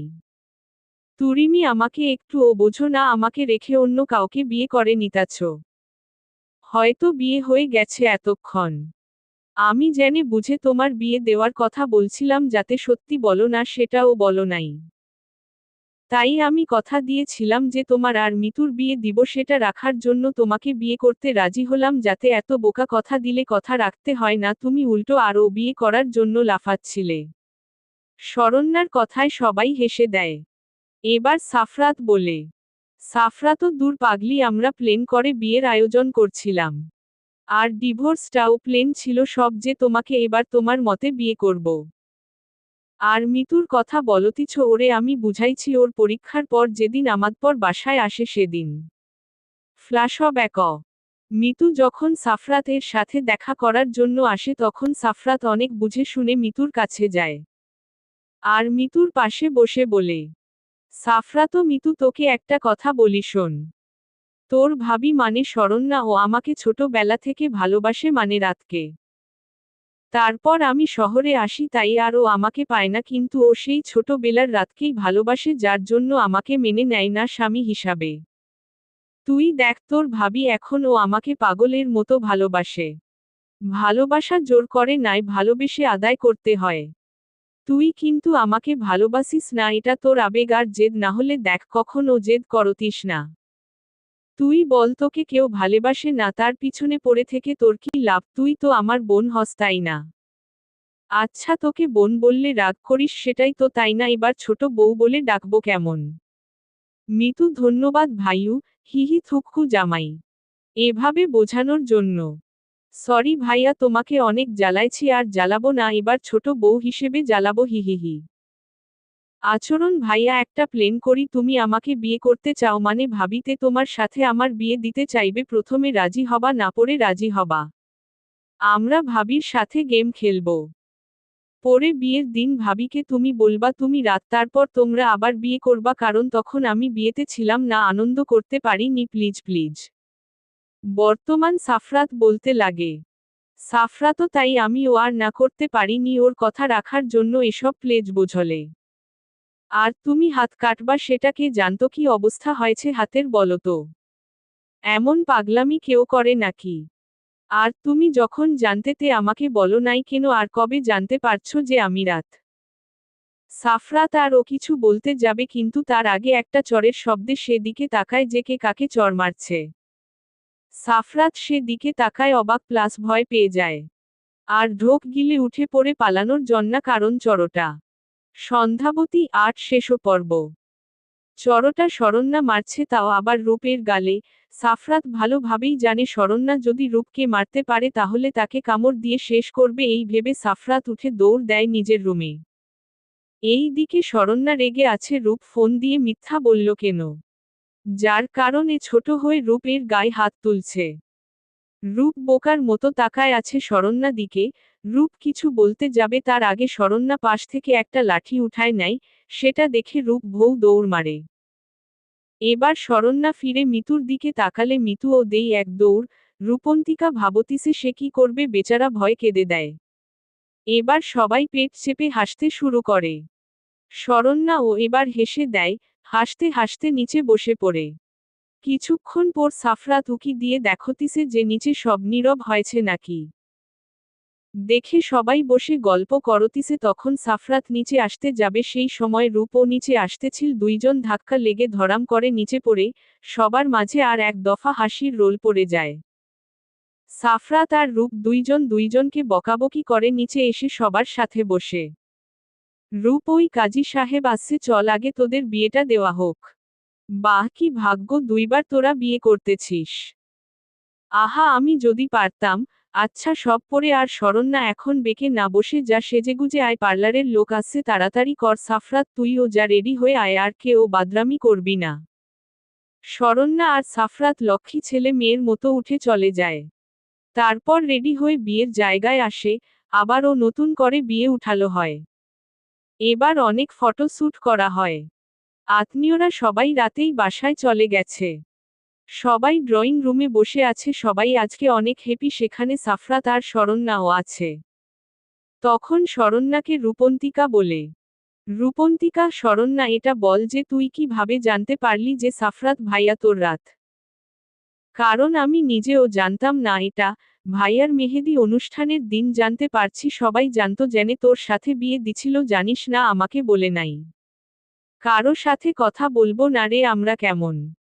শরণ্যা হুম কইতাম না কারো লগে কথা। আর শোন কিভাবে জানতে পারছি আমি। সেটা বিয়ের একদিন পরের কাহিনী যেদিন রূপ ওরা সাফরাতদের বাসায় আসে, কিন্তু শরণ্যা রুমে গিয়ে দরজা লাগায় দেয়। তখন তার সামনে সাফরাতের ডায়েরিটা পড়ে খুলে পড়ে বুঝতে পারে এটা রাত। তার থেকে বড় কথা, সাফরাতের কিছু মনে ছিল না বলতে তার কোনো গুরুত্ব ছিল না, ভুলে বসছিল। শরণ্যা, আমি রাতের ডায়েরি পড়ে সব বুঝতে পারি। তার থেকে বড় কথা, সাফরাতের উপর আমার সন্দেহ হয় সেদিন থেকেই, যেদিন ও আমাদের বাসায় গেছিল। ওর হাতে কামড়ের দাগ দেখতে পাইছিলাম, তারপর আমার রুমে নুপুর পাইছিলাম, সব মিলে সাফরাতের উপর সন্দেহ হয়। কিন্তু পরে ভাবি তাহলে আমাকে বলে না কেন যে সেই রাত, কারণ তার সামনে তো রাতের ব্যাপারে কথা বলছি আমরা। পরে রাতুল নিজেকে রাত বলে দাবি করে। আমি ও সাফরাতকে পরীক্ষা করার জন্য বিয়েতে রাজি হয়, কিন্তু না বুঝলাম সাফরাত রাত না, কারণ কোনো রিয়েকশন করতো না। পরে আমি জানতাম না এরা প্ল্যান করে আমার সাথে সাফরাতের বিয়ে ঠিক করে। বিয়ের দিন রাগ লাগছিল আমাকে না বলে এত কিছু করার জন্য, তাই কারো সাথে যোগাযোগ রাখছিলাম না। সাফরাতও তো আমাকে এমন ইগনোর করতে কেন? কি একটা ব্যবহার করতে আমার সাথে, তাহলে জেনে বুঝে এত কিছু? আমি ভাবতেছিলাম যে তুমি নিজে আমাকে চিনে নেও, তুমি নাকি ভালোবাসো আমাকে, সেজন্য। একদিকে আমি অন্য কথা ভেবে বসেছিলাম যে তুমি চিনবা, আর একদিকে তুমি ভাবতে যে আমি নিজে স্বীকার করি। হায়রে শরণ্যা, তুমি পাগল ছাড়া কিছু না, সেটা কি জানো? তোমার 5 বছর বয়সের ছবি আমার কাছে থাকলেও তোমার যখন 11 বছর বয়স তখন তোমার সাথে ছিলাম। তোমার চেহারার কত মিল আছে চিনতে পারবো না কেন? তার উপর কামড়ের দাগ, তবে দাগটা দেখে অবাক হচ্ছিলাম, এতে বছরের দাগ এখনও আছে তোমার হাতে, এটার রহস্য কি বলো তো? সাফরাতও আরে গ্রাম থেকে আসার পর প্রায় 6 মাস পর এই দাগটা নজরে আসে, কেমন যেন ভালো লাগতো, তাই নিজে কামড় দিতাম। একসময় দাগটা একবারে গভীর হয় আর মিশে নাই, এই আর কি। তারপর সবাই আড্ডা দিয়ে নিজেদের রুমে যায়। সাফরাত আর শরণ্যা রুমে এসে দেখে আবার ও রুমটা সাজানো হয়েছে। শরণ্যা সাফরাতের দিকে তাকায়, মুখ ভেঙ্গুচি দিয়ে ওয়াশরুমে গিয়ে ফ্রেশ হয়ে আসে। শরণ্যা বের হওয়ার পর সাফরাত ফ্রেশ হয়ে এসে দেখে শরণ্যা নাই, পড়ে ফোনে একটা মেসেজের শব্দে ফোন হাতে নিয়ে দেখে শরণ্যা মেসেজ করছে ছাদে যাওয়ার জন্য। সাফরাত ছাদে গিয়ে দেখে শরণ্যা চাঁদের দিকে তাকায় আছে। ভালোভাবে শরণ্যাকে লক্ষ্য করে দেখে আজকে সাদা শাড়ি পরা সাফরাত মুচকি হাসে, এই সাদা শাড়ি পরা মেয়েটার প্রেমেই তো পড়ছিল সে। সাফতার শরণ্যার দিকে কিছুক্ষণ তাকায় থেকে শরণ্যার কয়েকটা ছবি উঠায়, তারপর শরণ্যার পাশে গিয়ে দাঁড়ায়। পাছে কারো উপস্থিতি টের পেয়ে শরণ্যা চোখ খুলে সাফরাতকে দেখে পড়ে আবার আকাশের দিকে তাকিয়ে বলে, শরণ্যা জানো রাত, আমি কখনো ভাবি নাই আমার রাত আমাকে ভুলে যাবে। আমাকে বাসা থেকে কত বিয়ের কথা বলছে, একটা কথা বলতাম আমার রাত ছাড়া কাউকে বিয়ে করব না, সে আমাকে কথা দিয়ে গেছে ফিরে এসে বিয়ে করবে। কিন্তু দেখো তা মায়, আমার স্বপ্ন আমার রাত তো সেই কবেই আমাকে ভুলে গেছে। শরণ্যা কথা বলতে বলতে কেঁদে দেয়। সাফরাত শরণ্যাকে এবার পিছন থেকে জড়ায় নেয় নিজের সাথে, আঁকড়ে ধরে ভালোভাবে। পরে শরণ্যার হাত ধরে দোলনাতে বসে নিজের কোলে শরণ্যার মাথা রাখে, শরণ্যা ও চোখ বন্ধ করে নেয়। এভাবে কিছুক্ষণ থাকার পর হুট করে সাফরাত শরণ্যাকে কোলে উঠায় নেয়। শরণ্যা ভয় পেয়ে খামচে ধরে সাফরাতকে। সাফরাত শরণ্যার কানে কানে বলে, দুই বার বিয়ে করলাম, একবার ওইয়ে না মানে বাসর হয় নাই, এবার মিস করলে সবাই আমাকে গেয়ে ভাববে। তাই চলো হয়ে যাক তোমার কামড়া কামড়ির যুদ্ধ। শরণ্যা সাফরাতের কথা শুনে সাফরাতের বুকে কিল ঘুষি মারতে থাকে। সাফরাত রুমে এসে শরণ্যাকে বিছানায় শুয়ে দিয়ে দরজা লাগায়, এসে দেখে শরণ্যা কোলবালিশ জড়ায় শুয়ে আছে। সাফরাত ফিক করে হেসে দেয়, আর শরণ্যা রাগী চোখে তাকাই। সাফরাত কোলবালিশ টান দিয়ে শরণ্যার পাশে শুয়ে টেনে নিজের সাথে মিশে নেয়। বাকি তা আমি জানি না। সকালে সাফরাত চোখ মেলে তাকিয়ে দেখে শরণ্যা আয়নার সামনে বসে চুল মুছতেছে। সাফরাত উঠে জামা নিয়ে ওয়াশরুমে যায়। বের হয়ে শরণ্যা পিছন থেকে জড়ায় নিয়ে বলে, সাফরাতও এই বাসর তুমি আমার সাথে করছো নাকি? আমি তোমার সাথে সেই ছোটবেলার অভ্যাস এখনও যায় নাই তোমার? সারারাত কামড়ে আমার শরীরের কি অবস্থা করছো দেখো তো। পানি পড়লেই জ্বলতিছে সারা শরীর। এরপর বুঝাবো কামড় কাকে বলে, দেখে নিও। সাফরাতের কথায় শরণ্যা বাচ্চাদের মতো মুখটা করে। সেটা দেখে শরণ্যাকে তার দিকে করাই। এবার শরণ্যা দুই হাতে সাফরাতের গলা জড়ায় বলে তোমার সন্ধ্যাবতী আমি। এই সন্ধ্যাবতীর পক্ষে থেকে ভালোবাসা এই দাগগুলো বুঝলে। এটা আমার ভালোবাসার উপহার, ভালোবাসি খুব ভালোবাসে তোমার সন্ধ্যাবতী তোমাকে সাফরাত শরণ্যার কপালে চুমু দিয়ে বলে। আমার দেখা সেই সন্ধ্যারাতের সন্ধ্যাবতী সাদা শাড়িতে তোমাকে যেন এক কল্পনার রাজ্যর পরীর মতো লাগতেছিল, সেই ছোটবেলায় এই আমার সন্ধ্যাবতীর প্রেমে পড়ছিলাম। বাচ্চাদের মতো তোমার কাছে আবদার করেছিলাম আমার বউ হবে। আর তোমাকে সন্ধ্যারাতে দেখার জন্য নামটা দিয়েছিলাম সন্ধ্যাবতী আমার সন্ধ্যাবতী। ভালোবাসি তোমার বাচ্চার বাবা হওয়ার জন্য হলেও সারা জীবন তোমাকে পাশে চাই। দুইজনেই হেসে ওঠে সুখের হাসি। ভালোবাসা ভালোবাসে তাহার সন্ধ্যাবতী তাহার ভালোবাসা। সমাপ্তি।